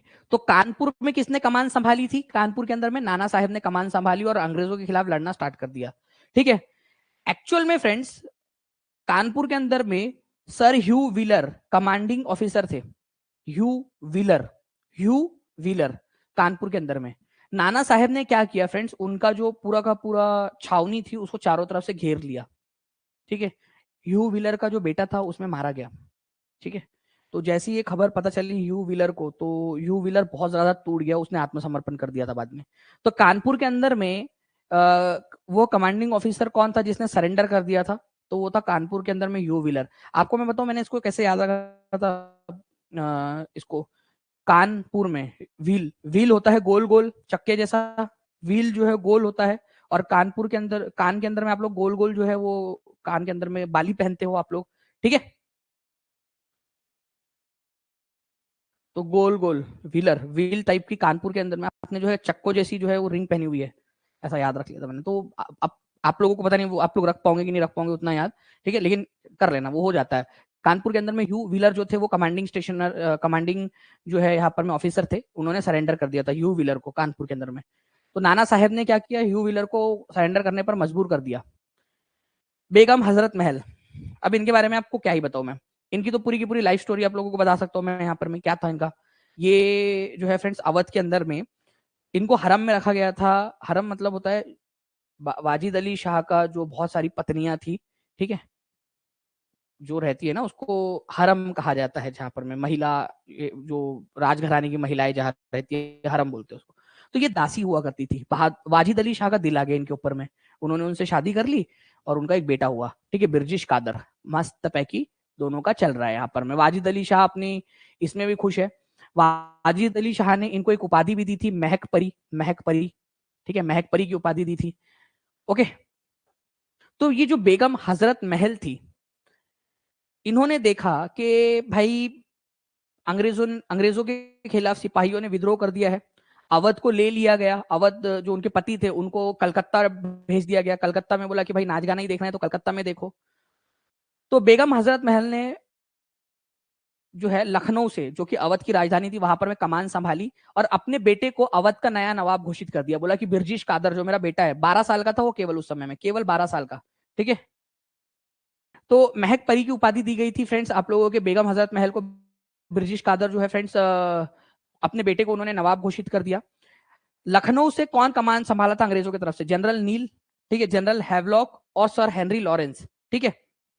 आप लोगों को बता दूं कि सर हेनरी लॉरेंस जो थे, ठीक है, सर हेनरी लॉरेंस, इन्होंने जो है क्या किया था, अपनी लाइफ अपनी जो है जान गंवा दी थी सर हेनरी लॉरेंस ने, ठीक है। फिर बाद में क्या होता है कि कॉलिन कैंपबेल जो थे ये नए कमांडर इन चीफ बनाए जाते हैं, ठीक है, यहाँ पर लखनऊ के अंदर में। और सर कॉलिन कैंपबेल जो थे उन्होंने लखनऊ को आजाद कराया, या फिर लखनऊ को जो है वापस से हड़प लिया अंग्रेजों के लिए। तो general Neill, general Havelock, sir Henry Lawrence, इन सबको जो है जो बेगम हजरत महल की जो सेना थी उन्होंने घेर लिया था। सर हेनरी लॉरेंस जो थे उनकी तो मृत्यु भी हो गई थी इसके अंदर में। फिर बाद में कॉलिन कैंपबेल को भेजा गया, ठीक है, बाकी यूरोपियंस की मदद करने के लिए, उनको वहां से निकालने के लिए, लखनऊ से निकालने के लिए। और कॉलिन कैंपबेल जो थे उन्होंने पूरे के पूरे लखनऊ के अंदर में विद्रोह को दबा दिया।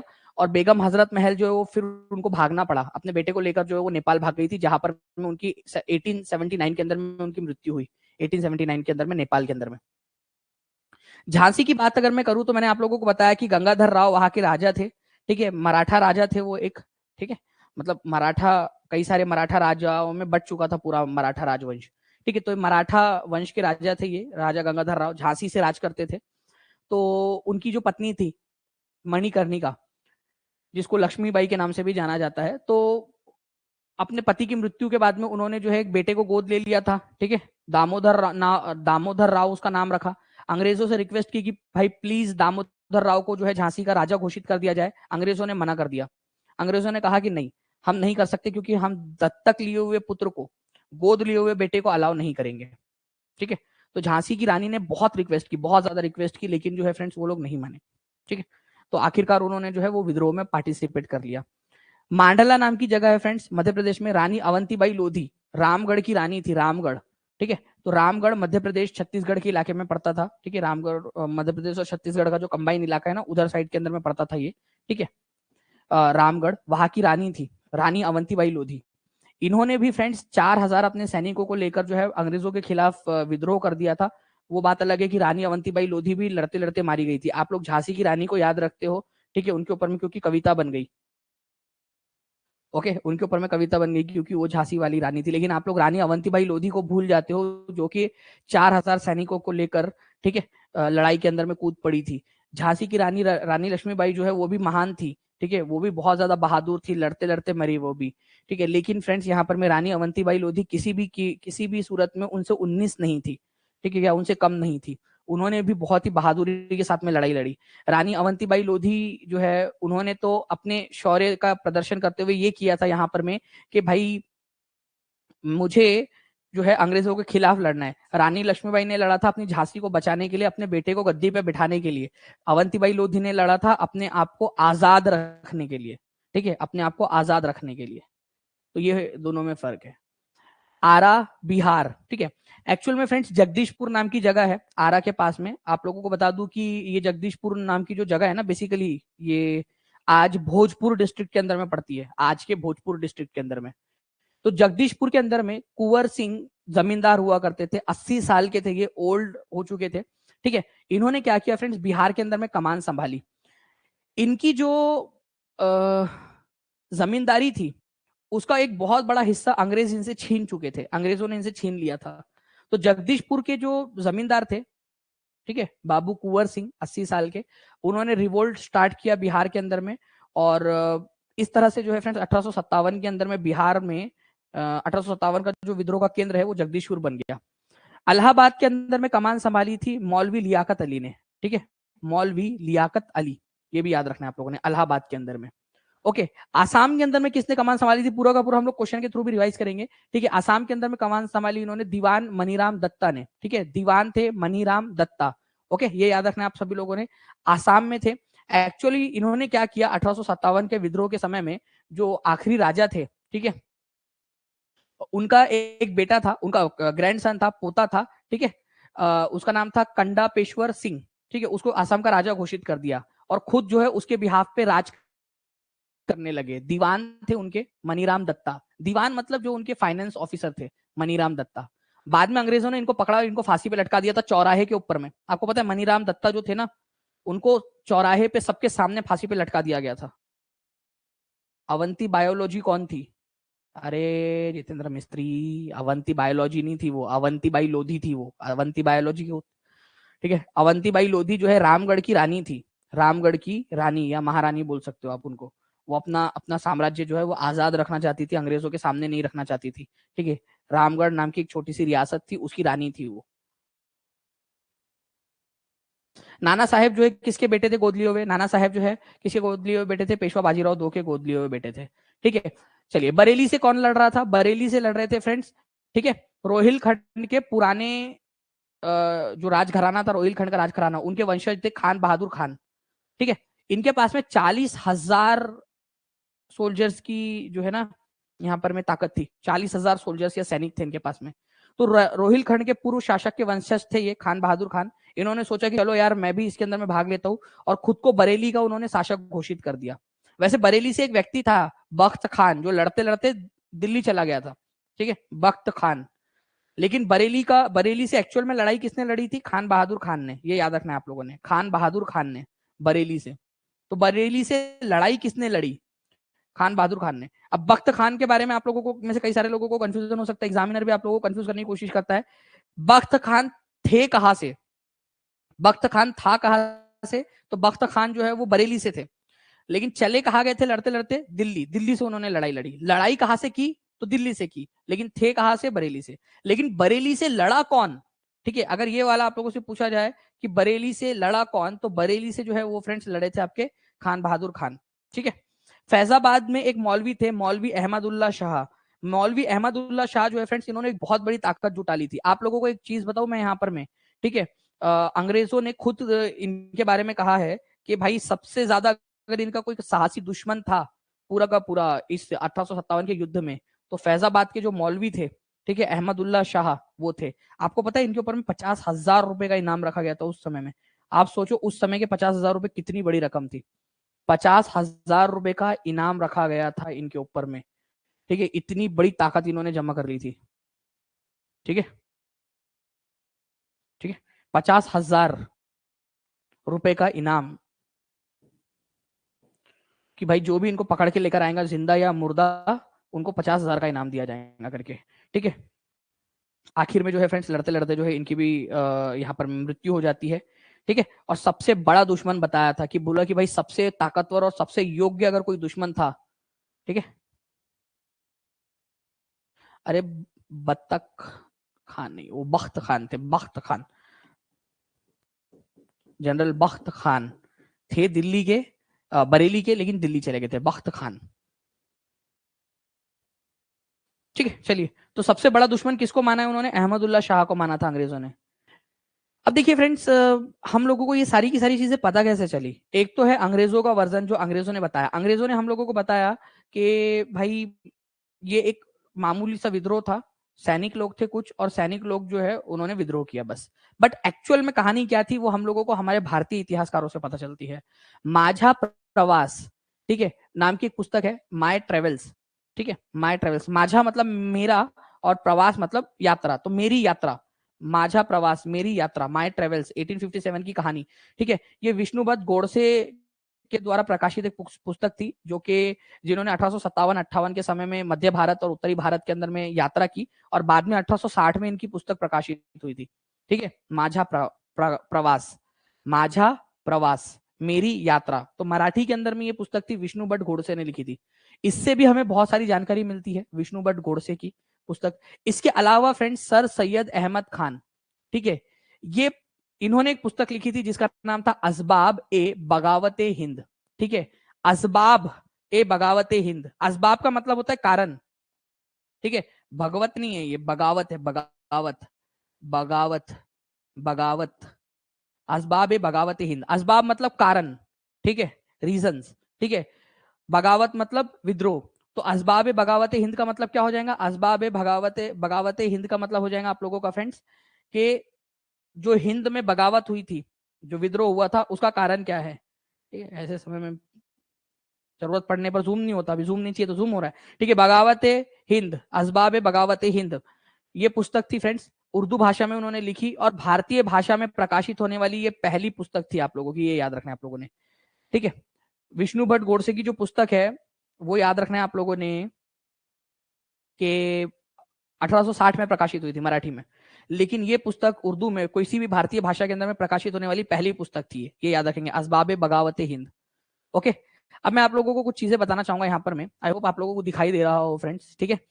एक बार मुझे बता देना बस कि आप लोगों को स्क्रीन विजिबल है या नहीं, ठीक है। दिल्ली में बहादुर शाह दो या बहादुर शाह जफर भी बोला जाता है इनको, ठीक है, बहादुर शाह दो बोलो या बहादुर शाह जफर बोलो, एक ही बात है। बहादुर शाह जफर, जफर एक्चुअली इनका पेन नेम था, जो कविताएं वगैरह लिखते थे ना, वो बहादुर शाह जफर, जफर के नाम से लिखते थे वो अपनी जो चीजें लिखते थे। तो विद्रोह 11 मई 1857 को दिल्ली से स्टार्ट हुआ था। आपको पता है कि मेरठ में हुआ था 10 मई को, लेकिन दिल्ली में कब स्टार्ट हुआ? 11 मई को, ठीक है। वहां पर में जॉन निकलसन और हडसन, ठीक है, इन्होंने इसको दमन किया था, उसको दबाया था। दमनकर्ता का मतलब होता है किसने उस विद्रोह को रोका था। मैं आपको बता दूं फ्रेंड्स कि लड़ते लड़ते जॉन निकलसन जो है इनकी डेथ हो गई थी दिल्ली में। फिर इसका बदला लिया तुम्हारा फैजल ने, हडसन ने। हडसन ने बहादुर शाह जफर के, ठीक है, बहादुर शाह जफर के, ठीक है, दो बेटे और एक पोता, मतलब टोटल 3 वंशजों को जो है ना लाल किले के सामने गोली मार दी थी, ठीक है, उनको मार दिया। तो हडसन ने जो है बहादुर शाह जफर के, ठीक है, बहादुर शाह जफर के 3 जो बच्चे थे, ठीक है, बच्चे 3 बच्चे ही बोल सकते हो आप उनको, ठीक है, गोली मार दी थी, गोली मार दी, बदला लेने के लिए गोली मार दी थी हडसन ने। तो किसने गोली मारी थी? ठीक है, किसने गोली मार दी थी? हडसन ने, बहादुर शाह जफर के बच्चों को हडसन ने। जॉन निकलसन की तो बेचारे, मतलब बेचारा क्या, उसकी मृत्यु हो गई थी। अब जो भी मरा वो बेचारा ही है यार, अब क्या बोलेंगे। कानपुर के अंदर में फ्रेंड्स एक्चुअल में क्या हुआ था आपको पता है कि जो ह्यू व्हीलर थे उन्होंने तो आत्मसमर्पण कर दिया था, बेचारे हताश हो गए थे अपने बच्चे की मृत्यु के बाद में, ह्यू व्हीलर। तो बाद में कानपुर में दमन किसने किया? कैंपबेल ने। और वैसा ही लखनऊ में दमन किसने किया? हजरत महल और ब्रिटिश कादर जो थे, कैंपबेल ने। अब मेरे को एक चीज मेरे एक चीज ध्यान रखना आप लोग यहाँ पर, बहुत बहुत बहुत इंपॉर्टेंट चीज है यहाँ पर में। बेगम हजरत महल ने अपने 12 साल के लड़के ब्रिटिश कादर को शासक बना दिया था, नवाब बना दिया अवध का, कि अवध का नया आपके नए नवाब है, ठीक है, कौन? ब्रिटिश कादर, वो शिवगामी टीवी टाइप का, ओके। और खुद जो है वो उसके बिहाफ पे राज करने लगी। तो अगर आप लोगों को बोला जाए कि लखनऊ से कौन लड़ रहा था, तो आपका आंसर होगा बेगम हजरत महल। लेकिन लखनऊ से कौन लड़ाई लड़ रहा था और ऑप्शन में बेगम हजरत महल ना हो, बिरजिश कादर हो, तो आपका आंसर क्या होगा? जल्दी बताओ, जल्दी बताओ। बिरजिश कादर आप लोग लगाओगे, ठीक है। लेकिन अगर बेगम हजरत महल और बिरजिश कादर दोनों ऑप्शन में दे दिया जाए और नन ऑफ दी अबव ना हो, या ऑल ऑफ दी अबव ना हो, या more than one of the above ना हो, तो आंसर बेगम हजरत महल लगाना है। मैं आप लोगों को ये इसलिए बता रहा हूं क्योंकि यूपी टीजीटी 2021 के एग्जाम के अंदर में क्वेश्चन आया कि लखनऊ से 1857 की विद्रोह की लड़ाई कौन लड़ रहे थे। ऑप्शन नंबर ए में दिया हुआ था बिरजिश कादर, ऑप्शन नंबर बी में दिया हुआ था बेगम हजरत महल, ठीक है। और उसके अंदर में कहीं पे भी more than one of the above नहीं था, क्योंकि उसमें 4 ही ऑप्शन आते थे, ठीक है। तो आंसर उसका बेगम हजरत महल माना जाएगा, क्योंकि एक्चुअल में कमान किसने संभाली थी? बेगम हजरत महल ने। बिरजिश कादर तो केवल नवाब था वहां का, ठीक है, और वो बच्चा था, बच्चे नवाब घोषित कर दिया गया था उसको यहाँ पर में, ठीक है। तो बेगम हजरत महल, बिरजिश कादर, ये याद रखना है आप लोगों ने फ्रेंड्स। बिरजिश कादर जो है वो बेटा था बेगम हजरत महल का, जिसको उन्होंने नवाब घोषित किया था। लेकिन अगर दोनों आ जाए और more than one of the above answer हो, तो more than one of the above answer लगाना। जी वंदना जी बताइए, आप क्या, आपका डाउट क्या है? इसके अलावा झांसी और ग्वालियर। झांसी जो है फ्रेंड्स, झांसी से लड़ रही थी रानी लक्ष्मीबाई, फिर आए तात्या टोपे मदद करने के लिए। तात्या टोपे किसके गवर्नर, किसके जो है सेनापति थे? तात्या टोपे नाना साहेब के जो है वो सेनापति थे। नाना साहेब ने तात्या टोपे को भेजा था रानी लक्ष्मीबाई की मदद करने के लिए। तो रानी लक्ष्मीबाई की मदद करने के लिए तात्या टोपे जाते हैं झांसी। झांसी से लड़ते लड़ते ये लोग पहुंच जाते हैं ग्वालियर। ग्वालियर पे भी कब्जा कर लिया था इन्होंने, ठीक है, ग्वालियर के ऊपर में। तो झांसी के अंदर में विद्रोह की शुरुआत जो है फ्रेंड्स आपकी 4 जून 1857 को हुई थी, 4 जून 1857 को। और जनरल ह्यू रोज ने जो है इसको दमन किया था, जनरल ह्यू रोज ने। मैं आपको बता दूं, ये जनरल ह्यू रोज ही है जिसने कहा था, ठीक है, कि इतने सारे लोग लड़ रहे थे ग्वालियर में, झांसी में, इतने सारे मर्द थे, लेकिन इन सारे विद्रोहियों में अकेली एक मर्द थी, अकेली एक जो है यहाँ पर में पुरुष थी, रानी लक्ष्मीबाई। मतलब अब मारा क्यों फिर, जब इतना शौक था तेरे को, इतना इतना मतलब वो था तो, हम्म, यूरोज मारा क्यों फिर? कवर अप कर रहा पगला, ठीक है। जनरल ह्यूरोज ने मारा था, ये याद रखना आप लोगों ने। रानी लक्ष्मीबाई जो है मतलब बेसिकली इसके खिलाफ लड़ रही थी, ये सेना का नेतृत्व कर रहा था, अंग्रेजी सेना का। तो रानी लक्ष्मीबाई, तात्या टोपे, जनरल ह्यू रोज। जनरल ह्यू रोज, रोज से याद रख लेना कि रानी लक्ष्मीबाई को रोज पसंद है, रोज गुलाब पसंद है, ऐसा वाला यहाँ पर में, ठीक है। तो रानी लक्ष्मीबाई, तात्या टोपे, ठीक है, इन्होंने झांसी ग्वालियर से लड़ाई लड़ी थी। वैसे रानी लक्ष्मीबाई की पता है आप लोगों को फ्रेंड्स मृत्यु हुई कहां पर में थी? आप लोगों को पता है रानी लक्ष्मीबाई की मृत्यु हुई कहां पर में थी? रानी लक्ष्मीबाई की मृत्यु जो है फ्रेंड्स आप लोगों को याद रखना है, ग्वालियर के अंदर में हुई थी। कई सारे लोगों को लगता है कि झांसी से लड़ रही थी तो झांसी से हुई होंगी, नहीं, लड़ते लड़ते ग्वालियर पहुंच गई थी, ग्वालियर में उनकी मृत्यु हुई थी, ग्वालियर के अंदर में, ठीक है। जगदीशपुर, कुंवर सिंह, अमर सिंह, आपको पता ही है फ्रेंड्स के जगदीशपुर बिहार के अंदर में। तो विलियम टेलर और विंसेंट आयर। तो टेलर याद रखना आप लोगों ने, विलियम टेलर, ठीक है, जगदीशपुर। तो कुंवर सिंह, देखो कुंवर सिंह से ऐसे याद रख लेना आप लोग, कुंवर सिंह, भाई कुंवर मतलब राजा वगैरह टाइप का कुंवर सिंह। तो उनका कुर्ता किसने सिया? टेलर ने सिया था, ये याद रखना है आप लोगों ने, ठीक है, टेलर ने। ओके, तो ऐसे आप लोग याद रख सकते हो। तो जगदीशपुर से जो है आप लोग याद रखना है कि फ्रेंड्स विलियम टेलर और विंसेंट आयर, ये बहुत ही इंपॉर्टेंट है। जगदीशपुर में किसने दमन किया था, किसने कौन सा अंग्रेज अधिकारी था जिसने दमन कर दिया था, ठीक है, टेलर और विंसेंट आयर, ये याद रखना है आप लोगों ने फ्रेंड्स, विलियम टेलर और विंसेंट आयर। अब देखिए फ्रेंड्स, फैजाबाद, फैजाबाद बहुत ही इंपॉर्टेंट। मौलवी अहमदुल्ला, कितने रुपए का इनाम रखी थी सरकार? भाई ये डायलॉग मस्त बन सकता है इनका, पता है आपको? ओके, मतलब आप समझिए इस बात को कि जो गब्बर सिंह था उसने डायलॉग चुराया था इनका, ठीक है। कितना इनाम रखी है सरकार हम पर? अरे वो सांभा, अरे सांभा था, किससे पूछा था उसने? पता नहीं किससे, अरे वो सांभा ही बोला था शायद, अरे वो सांभा, कितना इनाम रखी है सरकार हम पे, ठीक है। तो पूरे 50,000, ये याद रखना है आप लोगों ने। और सबसे बड़ा दुश्मन माना गया इनको, ठीक है, कर्नल नील जो थे, इन्होंने ये विद्रोह को दबा दिया था। ओके, इलाहाबाद के अंदर में लियाकत अली, वेरी इंपॉर्टेंट, ये भी याद रखना है फ्रेंड्स। इलाहाबाद के अंदर में, प्रयाग के अंदर में कौन था? तो इलाहाबाद के अंदर में लियाकत अली जो है लड़ रहे थे, कर्नल नील ने इसको भी दबा दिया था यहाँ पर में विद्रोह को। बरेली में खान बहादुर खान को जो है फांसी दे दी गई थी, फांसी दे दी गई थी इनको, ठीक है, फांसी, पकड़ के फांसी दे दी गई थी। और मैं आपको बता दूं फ्रेंड्स, ये विंसेंट आयर, ये वही है वो विंसेंट आयर जिसने जगदीशपुर में भी लड़ा था, ठीक है। अजीमुल्ला करके एक नाना साहेब के साथी हुआ करते थे, फतेहपुर से लड़ रहे थे, ठीक है। जनरल रेनर्ड करके थे, उन्होंने उसको दबा दिया था विद्रोह को। आप लोगों को क्या क्या याद रखना है मैं बताता हूँ आप लोगों को। दिल्ली वाला आप लोगों ने याद रखना है, कानपुर वाला याद रखना है, लखनऊ वाला याद रखना है, झांसी वाला याद रखना है, जगदीशपुर वाला याद रखना है, फैजाबाद वाला याद रखना है, बरेली वाला याद रखना है, आपने इलाहाबाद वाला याद रखना है, फतेहपुर वाला इतना इंपॉर्टेंट नहीं है, ठीक है।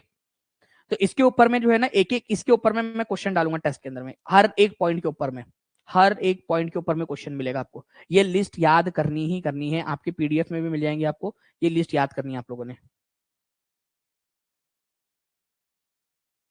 ओके, ये याद रखेंगे आप सभी लोग, सब याद नहीं करना है, ठीक है। यहां पर में 9 है, आपको केवल 8 याद कर रहे हैं। 9 है, 9 है, आपको सिर्फ 8 याद करने हैं। समझ गए आप लोग? अरे क्या है इसके अंदर में बताओ, इसमें कुछ चीज है। कानपुर से कौन लड़ रहा था यहाँ पर में, ठीक है, कानपुर से कौन लड़ रहा था? तो नाना साहब लड़ रहे थे भाई, ठीक है। उसके बाद में लखनऊ से कौन लड़ रहा था? बेगम हजरत महल, उनका लड़का बिरजिस कादर, 12 साल का था वो। रानी लक्ष्मीबाई झांसी से लड़ रही थी तात्या टोपे की मदद से, ग्वालियर भी जीत लिया था उन्होंने। जगदीशपुर से कुंवर सिंह अमर सिंह लड़ रहे थे यहाँ पर में। मौलवी अहमदुल्ला शाह फैजाबाद से लड़ रहे थे, ठीक है, फैजाबाद से मौलवी अहमदुल्ला शाह, 50,000 का इनाम रखा था उनके ऊपर में सरकार ने। इलाहाबाद से लियाकत अली, इलाहाबाद लियाकत अली, इलाहाबाद अली, इलाहा अली, इलाहा अली, इलाहा अली, इलाहा अली, ठीक है। ये याद रखना आप लोगों ने, इलाहा अली, इलाहा अली, लियाकत अली, इलाहाबाद से, ठीक है। कर्नल नील ने उनको दबा दिया था, अली नील, ठीक है, उन्होंने दबा दिया था। बरेली से खान बहादुर खान लड़ रहे थे, फांसी दे दी गई थी उनको। ओके, आपका जगदीशपुर वाला याद रखना आप यहाँ पर में, विलियम टेलर और विंसेंट आयर थे, इन्होंने जो है इनको जो है उन्होंने दबाया था। दमनकर्ता कौन थे? विलियम टेलर और विंसेंट आयर। दिल्ली के अंदर में बहादुर शाह जफर के बच्चों को किसने मारा था? बहादुर शाह जफर के, मतलब गोली से उड़ा दिया था कि भाई विद्रोह हो ही ना सके करके। बच्चे मतलब छोटे छोटे से बच्चे नहीं थे वो लोग, अरे बड़े बड़े अच्छे हट्टे खट्टे जवान थे, बीवी बच्चे वाले, मतलब कि वो थे, वो मतलब बड़े थे। तो जनरल हडसन ने मारा था, ये याद रखना आप लोगों ने, हडसन ने, ठीक है। Bakht Khan was a soldier from, Bakht Khan कहाँ का सोल्जर था? मतलब था कहाँ से, वो लड़ा कहाँ से था, ये बात नहीं हो रही, कहाँ से था, ठीक है। बीए में सब्जेक्ट पॉलिटिकल, निकलसन जो थे ना, जो निकलसन था बेचारा, उसकी मृत्यु हो गई थी, ठीक है।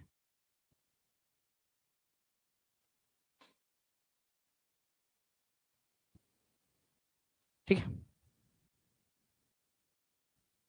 जी हाँ बिल्कुल, वो हडसन लेन भी है, वो अलग है, लेकिन शुभम सुनकर वो इसके नाम पे नहीं। बख्त खान जो है वो फ्रेंड्स बरेली से था। Who led the mutiny at Kanpur, Kanpur के अंदर में म्यूटिनी को लीड किसने किया था? कानपुर के अंदर में, कानपुर में नाना साहेब, ठीक है। बेगम हजरत महल जो है वो कहाँ से लड़ रही थी? बेगम हजरत महल बताओ, बेगम हजरत महल लड़ रही थी लखनऊ से। लखनऊ से इनको जो है फ्रेंड्स याद रखना है आप लोगों ने, बेगम हजरत महल को महक परी के नाम से भी जाना जाता है, महक परी। इनके पति ने उनको ये उपाधि दी थी महक परी की। भाई पति है तो देंगे ही, वो हो सकता है दबाव में दिया हो, या हो सकता है कि सच में दिया हो करके, ठीक है, खुश होकर महक परी की उपाधि दिया था उनको, ये याद रखना है आप लोगों ने। वाजिद अली शाह ने। खान बहादुर खान और कुंवर सिंह कहाँ से लड़ रहे थे रिस्पेक्टिवली, आपको बताना है यहाँ पर में। जो पहले है पहले उसका नाम आना चाहिए, और जो बाद में उसको बाद में उसका नाम आना चाहिए। इंतखाब आलम वो आज वही है एक चैप्टर के अंदर में उसमें।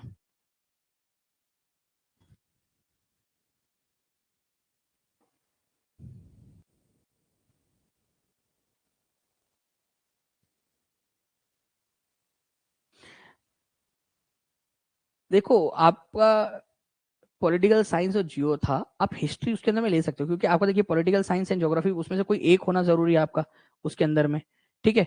और आप हिस्ट्री ले रहे हो यहाँ पर में किसी एक की जगह पे, तो बिल्कुल आप हिस्ट्री ले सकते हो, उसमें कोई कोई भी इशू नहीं आएगा बंदना, ठीक है। उसके अंदर में साफ साफ वहां पर में है कि आप हिस्ट्री ले सकते हो उसमें। आई थिंक शायद मैंने पहले भी आपका डाउट क्लियर किया हुआ है। तो आंसर क्या हो जाएगा फ्रेंड्स आप लोगों का? खान बहादुर खान और कुंवर सिंह, ठीक है। खान बहादुर खान जो है वो आप लोगों का बरेली से लड़ रहे थे। और आरा के पास में एक जगह है, आरा के पास में जगह थी जगदीशपुर। ये जगदीशपुर वैसे आज जो है फ्रेंड्स आप लोगों को बता दूं भोजपुर डिस्ट्रिक्ट के अंदर में पड़ता है जगदीशपुर, ठीक है। वहां के जमींदार थे कुंवर सिंह।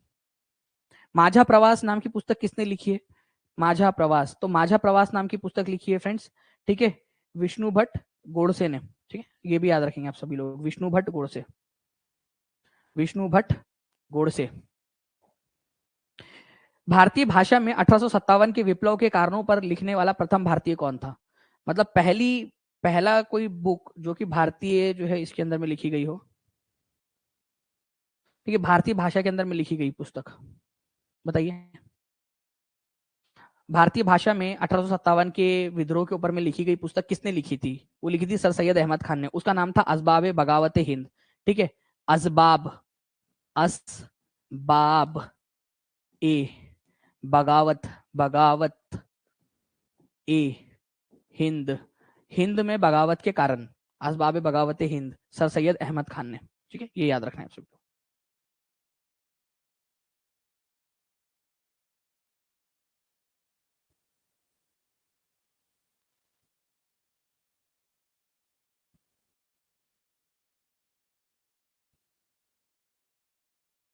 चलिए आगे बढ़ते हैं फ्रेंड्स। अब हम लोग देखते हैं यहाँ पर में कैसे जो है रिवोल्ट को दबाया गया। मैंने आप लोगों को बताया फ्रेंड्स कि शुरुआत के अंदर में तो जो विद्रोही थे वो जीत रहे थे, लेकिन ब्रिटिशर्स ने क्या किया, और ज्यादा फोर्स मंगाई इंग्लैंड से, और ज्यादा लोगों को बुलाया गया। उस समय में भारत के गवर्नर जनरल कौन थे, ये आप लोग लिखोगे सभी लोग, ठीक है। उस समय में भारत के गवर्नर जनरल कौन थे अंग्रेजों के विद्रोह के समय में, ठीक है, ये आप लोगों को बताना है। तो ये विद्रोह के समय में लॉर्ड कैनिंग भारत के गवर्नर जनरल थे, उन्होंने और ज्यादा फोर्स मंगाई लंदन से। 2 साल तक ये युद्ध चला फ्रेंड, 2 साल तक लगभग लगभग, ठीक है। लॉर्ड कैनिंग ने क्या किया, इलाहाबाद के अंदर में इमरजेंसी हेडक्वार्टर बनाया था 1857 का। इलाहाबाद से एक चीज याद आती है कि इलाहाबाद से लड़ कौन रहा था, इलाहाबाद से लड़ कौन रहा था, जल्दी बताओ, इलाहाबाद से लड़ कौन रहा था?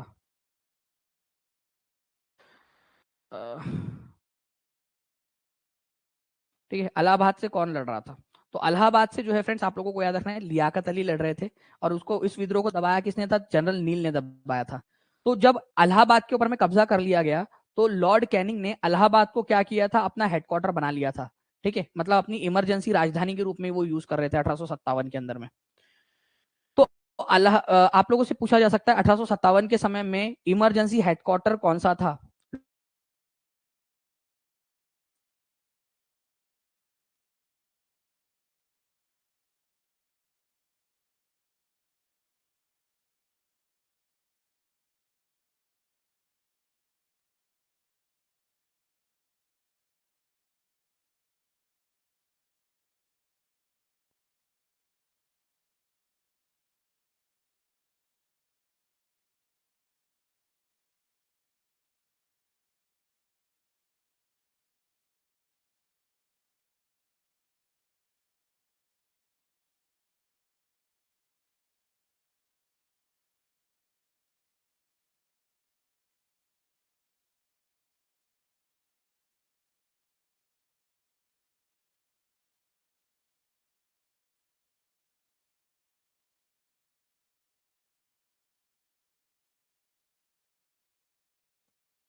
हाँ, अब आ रही है आवाज, चेक कीजिए आप लोग, अब बराबर है, ठीक है। देखिए, तो मैंने आप लोगों को क्या बताया था फ्रेंड्स कि रिवोल्ट को दबाया कैसे गया, ठीक है। तो गवर्नर जनरल कौन थे उस समय भारत के? लॉर्ड कैनिंग थे। 2 साल लग गए फ्रेंड्स इस रिवोल्ट को पूरी तरह से दबाते दबाते। इलाहाबाद को इमरजेंसी हेडक्वार्टर बनाया गया था, ठीक है। इलाहाबाद से पहले लड़ रहे थे लियाकत अली। लियाकत अली का जो विद्रोह था, मौलवी लियाकत अली का विद्रोह, जनरल नील ने यहाँ पर में कुचल दिया, इलाहाबाद पे कब्जा कर लिया। इलाहाबाद के ऊपर में कब्जा करने के बाद में इलाहाबाद को जो है क्या किया गया, इलाहाबाद को बना दिया गया था इमरजेंसी हेडक्वार्टर। 1857 के विद्रोह का इमरजेंसी हेडक्वार्टर था इलाहाबाद, ठीक है, ये भी याद रखना है। तो 2-3 चीजें इलाहाबाद से रिलेटेड, लियाकत अली वहां से लड़ रहे थे, जनरल नील ने उस विद्रोह को दबा दिया, इलाहाबाद पे कब्जा कर लिया, और फिर लॉर्ड कैनिंग ने इलाहाबाद को इमरजेंसी हेडक्वार्टर बना दिया, ठीक है। बहादुर शाह जफर को भी पकड़ लिया गया सितंबर 1857 के अंदर में, उनको उम्र कैद की सजा सुना दी गई, और बाद में उनको उनकी पत्नी के साथ में अक्टूबर 1858 के अंदर में रंगून भेज दिया गया, और रंगून में ही उनकी नवंबर 1862 के अंदर में मृत्यु हुई, ठीक है, ये याद रखना है आप सभी लोगों ने, ओके। मृत्यु हो गई। वैसे दिल्ली के अंदर में जो लीडर था वो था जॉन निकलसन, और आपको बताया मैंने कि जॉन निकलसन की भी मृत्यु हो गई थी बाद में, ठीक है, जॉन निकलसन की। और बाद में हडसन जो था, हडसन, उसने इसको, इस कमान को संभाल लिया था, हडसन ने। चलिए, तो 1862 के अंदर में फ्रेंड्स बहादुर शाह जफर की मृत्यु हुई रंगून के अंदर में। मेजर हडसन जो था उसने क्या किया, बहादुर शाह जो जफर थे उनके बच्चों को, 3 जो बच्चे थे, बेसिकली 2 बेटा था और एक पोता था, ठीक है, उनको उनको मार दिया था लाल किले के सामने। खूनी दरवाजा बोलते हैं उस जगह को जहां पर मैं मारा था। रानी लक्ष्मीबाई भी जो है फ्रेंड्स 1858 के अंदर में मारी गई, ठीक है। और सर ह्यू रोज जो थे, ह्यू रोज, ये याद रखना है आप लोगों ने, उनसे लड़ाई हो रही थी। सर ह्यू रोज या जनरल ह्यू रोज जो थे, उन्होंने ही रानी लक्ष्मीबाई को कहा था कि ये अकेली पुरुष थी इतने सारे विद्रोहियों के बीच में। कैंपबेल जो था फ्रेंड्स, उन्होंने क्या किया, बरेली के अंदर में खान बहादुर खान के विद्रोह को दबा दिया था। रानी अवंतीबाई लोधी जो थी वो लड़ते लड़ते खेरी नाम की एक जगह है वहां पहुंच गई थी, मध्य प्रदेश में खेरी नाम की जगह है, वहां तक पहुंच गई थी। लेकिन फ्रेंड्स जब चारों तरफ से अंग्रेजों से घिर गई तो उसने लड़ते लड़ते मरना पसंद किया, लेकिन सरेंडर नहीं किया अंग्रेजों के सामने। 21 मार्च 1858 को जनरल कैंपबेल ने लखनऊ को भी जीत लिया था। तो जनरल कैंपबेल, याद रखना है आप लोगों ने, कानपुर को देखो, कैंपबेल जो थे ना, इनका याद रखना आप लोगों ने, कैंप, ठीक है, कैंपबेल, कैंपबेल, ठीक है, इन्होंने जो है आप लोगों को याद रखना है, कानपुर के ऊपर, कानपुर के विद्रोह को दबाया था, लखनऊ के विद्रोह को दबाया था, लखनऊ के, और बरेली के विद्रोह में दबाने में भी मदद की थी। बरेली का जो विद्रोह था उसको दबाने में भी मदद की थी, ठीक है, ये याद रखेंगे आप सभी लोग, बरेली के विद्रोह को। तो कैंपबेल, कानपुर, लखनऊ, बरेली, ठीक है। बेगम हजरत महल और नाना साहेब जो है वो नेपाल भाग गए थे, दोनों के दोनों, और फिर वापस कभी नहीं आए। बेगम हजरत महल अपने साथ में अपने बच्चे बिरजिश कादर को भी लेके चली गई थी। मनीराम दीवान जो था असम का, दीवान मनीराम, उनका क्या हुआ, ठीक है, मनीराम दीवान, ठीक है। बस यही तो तुम्हारी ओम प्रकाश, यही तुम्हारी जो है गलत फहमी है कि सर आप जरूर इंग्लिश मीडियम से पढ़े। तुमको नहीं पता कि 10वीं कक्षा तक जो है मैं हिंदी मीडियम से पढ़ा, ठीक है, पूरा प्योर हिंदी। बस तुम में और मैं और बाकी लोगों के अंदर में फर्क यही रह जाता है कि तुम वहीं पे अटक के रह गए, ठीक है। और क्योंकि कभी कोशिश ही नहीं की, और तुमको ये कमेंट करना था क्योंकि, है ना, इस वजह से यही वाली बात थी, समझे। आया बड़ा। आसाम के मनीराम दीवान को ब्रिटिश विरोधी साजिशों में महारत हासिल थी, और उन्होंने उनको भी जो है फ्रेंड्स क्या किया गया, सार्वजनिक रूप से फांसी दे दी गई थी आसाम के, ठीक है, आसाम के ऊपर में, आसाम के अंदर में, ओके, इसमें तांत्या टोपे जो है फ्रेंड्स, आप लोगों को बताना चाहूंगा मैं, यहाँ पर में वो भागते फिरते रहे जंगल के अंदर में, अलग अलग जगह पे गोरिल्ला वॉरफेयर कर रहे थे। लेकिन जो एक नरवार नाम की जगह है, ठीक है, वहां के राजा थे मान सिंह। ये नरवार नाम की जो जगह थी ना, वहां की जो राजागिरी थी वो उनको सिंधिया राज घराने ने दी थी, सिंधिया राज परिवार ने। तो मान सिंह ने जो है धोखे से बुलाया तांत्या टोपे को मिलने के लिए, और मान सिंह ने क्या किया, उनको पकड़वा दिया, ठीक है, गद्दारी की, दोस्त दोस्त ना रहा, तो मान सिंह ने पकड़वा दिया, और तात्या टोपे को जो है फाइनली 18 अप्रैल 1859 को जो है फ्रेंड्स फांसी दे दी गई।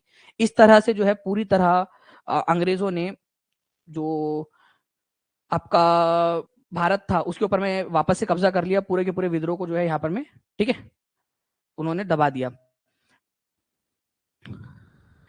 1857 के विद्रोह के कारणों पर असबाब बगावत हिंद भारतीय पुस्तक किसने लिखी थी, असबाब बगावत हिंद, ठीक है। मेहताब ऐसा हो ही नहीं सकता है। और देखिए अनन्या ऐसा नहीं है, और मैं बोल रहा हूँ यहाँ पर में देखो 500 प्लस बच्चे देख रहे हैं, ठीक है, और हर किसी को लग रहा है कि उसका सिर्फ उसको उसका कमेंट दिख रहा है, तो उसको लग रहा है कि उसी का कमेंट दिख रहा है, बाकी यहाँ पर में इतना स्पीड में कमेंट ऊपर में जा रहे हैं, ठीक है। तो जो दिख रहा है बस वही कर रहे हैं यहाँ पर में।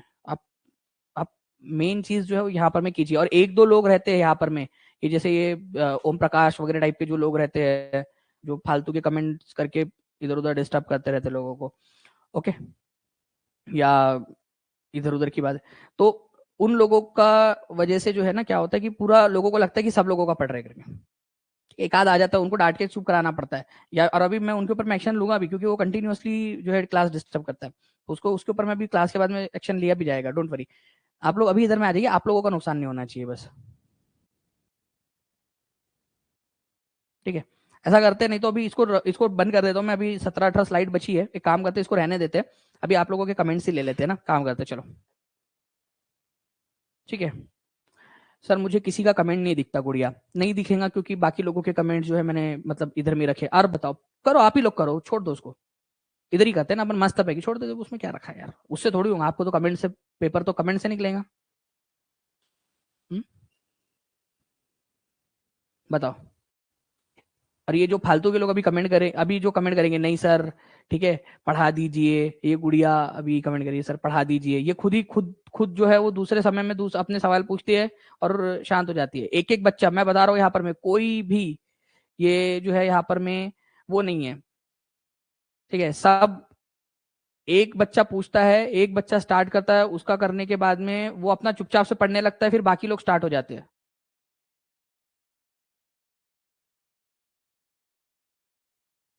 ये देखिए जूही कुमारी बोल रही है कि सर उनको जाने दीजिए प्लीज इग्नोर। और अभी थोड़ी देर पहले मैं आपको बता दूं, स्क्रीनशॉट मैं आपको दिखा सकता हूँ, जूही कुमारी ने लिखा था कि सर आप मेरा कमेंट नहीं पढ़ते करके।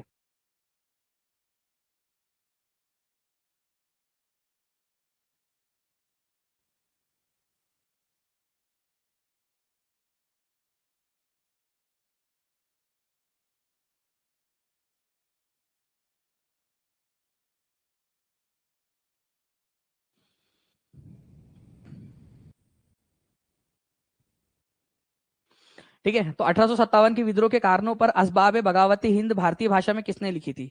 तो ये लिखी थी सर सैयद अहमद खान ने। ठीक है।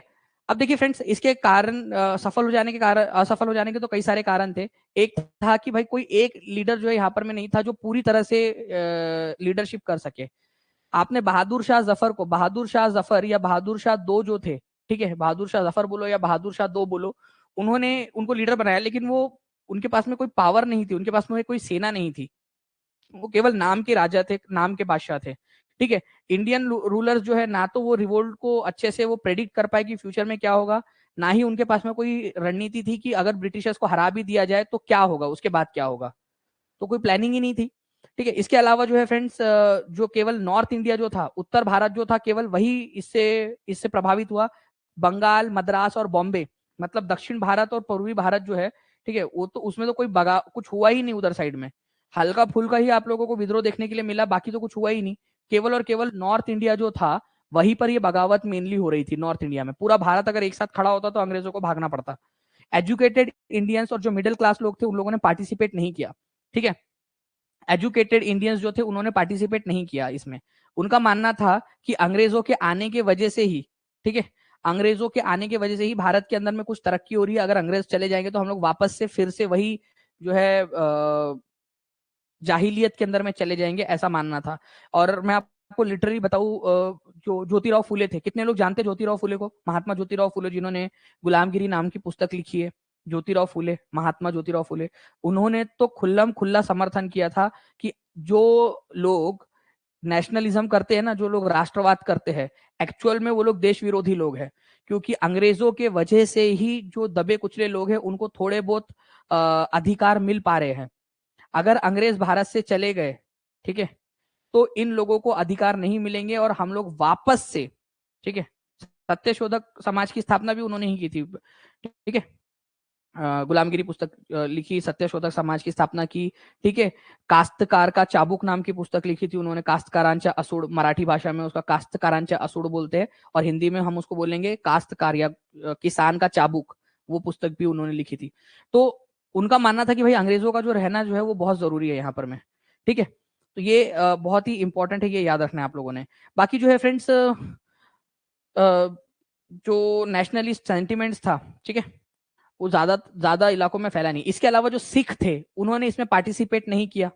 कई सारे और भी थे, जैसे ग्वालियर था, सिंधिया राजघराना वहां का, हैदराबाद का निजाम, इंदौर के होलकर, उन लोगों ने अंग्रेजों का साथ दिया। ठीक है, अंग्रेजों का साथ दिया। काफी सारे जो लोग थे, भारतीय राजे रजवाड़े थे, उन्होंने अंग्रेजों का साथ दिया, ना कि भारतीय विद्रोहियों का। ठीक है। इसके अलावा जो है फ्रेंड्स, अगर आप लोग देखोगे कि जो लैंडलॉर्ड थे, मनी लेंडर्स थे, मर्चेंट्स थे, उन लोगों के अंदर में यहाँ पर में पूरे के पूरे सोसाइटी का पार्टिसिपेशन नहीं था। एक चीज आप लोग देख सकते हो, मैंने आप लोगों से कहा था कि एक चीज आप लोग ऑब्जर्व करना, रानी लक्ष्मीबाई क्यों लड़ी? नो ऑफेंस फॉर हर, ठीक है, विथ वेरी ड्यू रिस्पेक्ट, ठीक है, अगर कभी भी अगर आप लोगों को मान लीजिए आप लोग मेंस वगैरह के अंदर में कभी आगे जाकर कोई एग्जाम देते हो, आप लिखने वाली रिटर्न वाली, उसमें आपको क्रिटिकल एनालिसिस बोला जाए तो मैं पॉइंट बता रहा हूँ आप लोगों को, ठीक है। अपनी झांसी के लिए मतलब पर्सनल रीजन था, पहले उन्होंने जो है बहुत सारी कोशिश की कि मिल जाए करके। नाना साहब क्यों लड़े? पेंशन के लिए, पेंशन चाहिए करके, अपने पैसे चाहिए, ठीक है। ये याद रखना है आप लोगों ने। बाबू कुंवर सिंह, जमींदारी चली गई थी, जमींदारी अंग्रेजों से साथ में बहुत सारी उन्होंने की यहाँ पर हमें, ठीक है।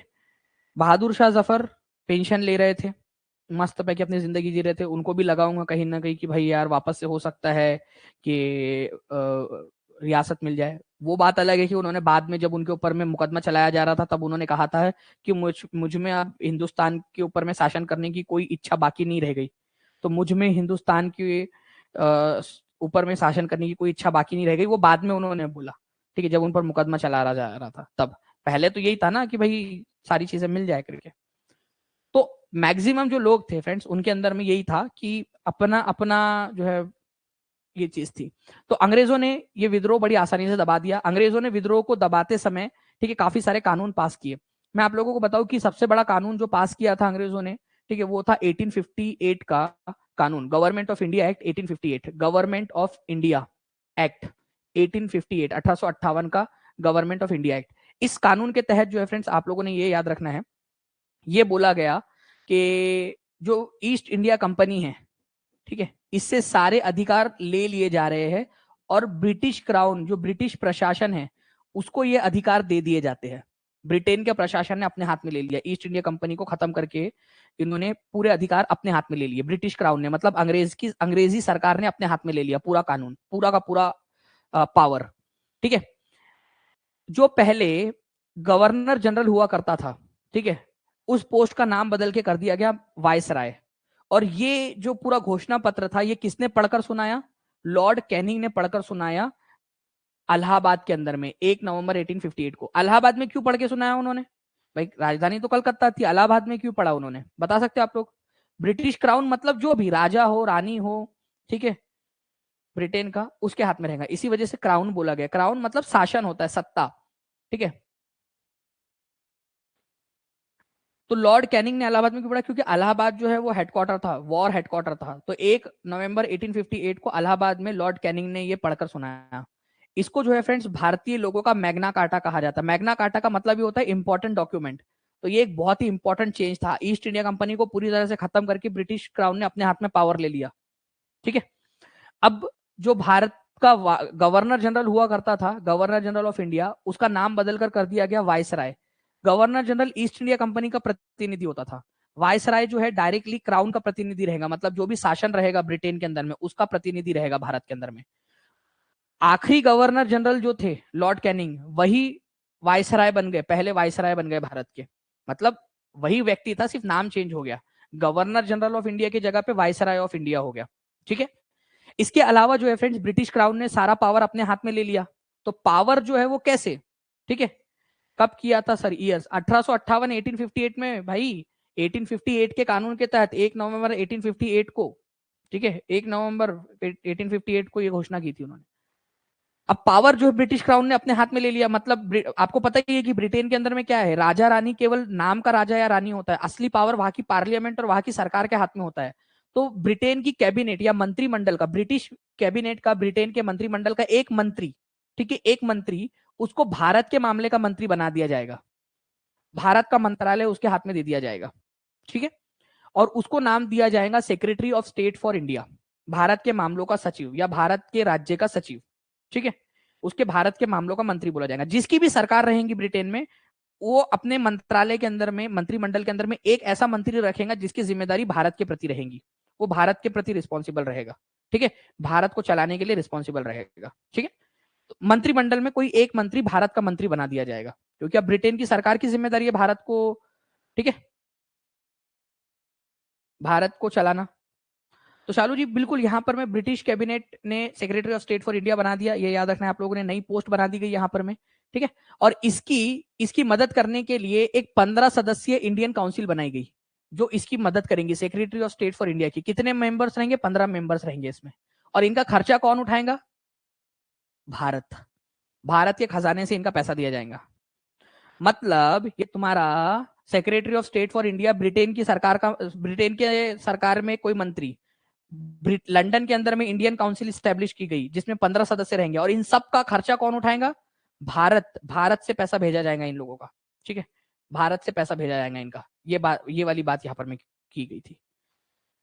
इसके अलावा जो है फ्रेंड्स और क्या चेंजेस हुए? रूलिंग जो थे अलग अलग चीफ, उनको बोला गया कि भाई देखो हमसे भूल हो गई, हमको माफी दे दो। मतलब कि जो वो लोग अनेक्स कर रहे थे ना, लॉर्ड डलहौजी ने एक लेकर आया था आप लोगों का डॉक्ट्राइन ऑफ लैप्स, हड़प की नीति, व्यापगत का सिद्धांत, चूक की नीति, जो भी अलग अलग नाम से आप लोग जानते हो, हड़प लिया जाता था, ठीक है। तो उनको ये बोला गया कि हम आपके टेरिटरी को अब कभी भी हड़पेंगे नहीं, ठीक है। बस आपको एक ही चीज रखनी है कि आप ब्रिटिश क्राउन के सबऑर्डिनेट हो, ये एक्सेप्ट करना पड़ेगा। मतलब आप हमारे नीचे में हो, आप क्या हो, आपको आश्वासन दिया जाता है कि आपके क्षेत्र को भविष्य में कभी भी हड़पा नहीं जाएगा, कभी भी नष्ट नहीं किया जाएगा। बस आपको ये स्वीकार करना है कि आप ब्रिटिश राज के अधीनस्थ हो और उनके नीचे में, उनकी छत्र छाया में राज चला रहे हो। बस इतना एक्सेप्ट कर लो, आपको कर दिया जाएगा। डॉक्ट्राइन ऑफ लैप्स, जो कि राजा रानियों को उनके केवल असली वारिस जो उनका खुद का बेटा होता था उसी को जो है राज करने का अधिकार दिया गया था, बेटी को नहीं, बेटे को ही। अब यहां पर मैं बोला गया भाई तुम्हारी मर्जी यार, तुमको तुम्हारी मर्जी होती खुद का बच्चा कर लो तुम, ठीक है, ठीक है, तुम्हारी मर्जी होती किसी को गोद ले लो तुम, ठीक है, तुम्हारी मर्जी होती किसी और को राज्य दे दो तुम, तुम्हारी मर्जी, हम उसमें अपनी टांग नहीं अड़ाएंगे, ठीक है। तो अपना सक्सेसर, अपना हायर, अपना उत्तराधिकारी चुनने का अधिकार उनको दे दिया गया। मतलब डॉक्ट्राइन ऑफ लैप्स खत्म। 1848 के अंदर में डॉक्ट्राइन ऑफ लैप्स डलहौजी लेकर आया था, ठीक है। 1858 के अंदर में इसको खत्म कर दिया फ्रेंड्स, किसने? ठीक है, आपके लॉर्ड कैनिंग ने इसको खत्म कर दिया। ये याद रखना आप लोगों ने।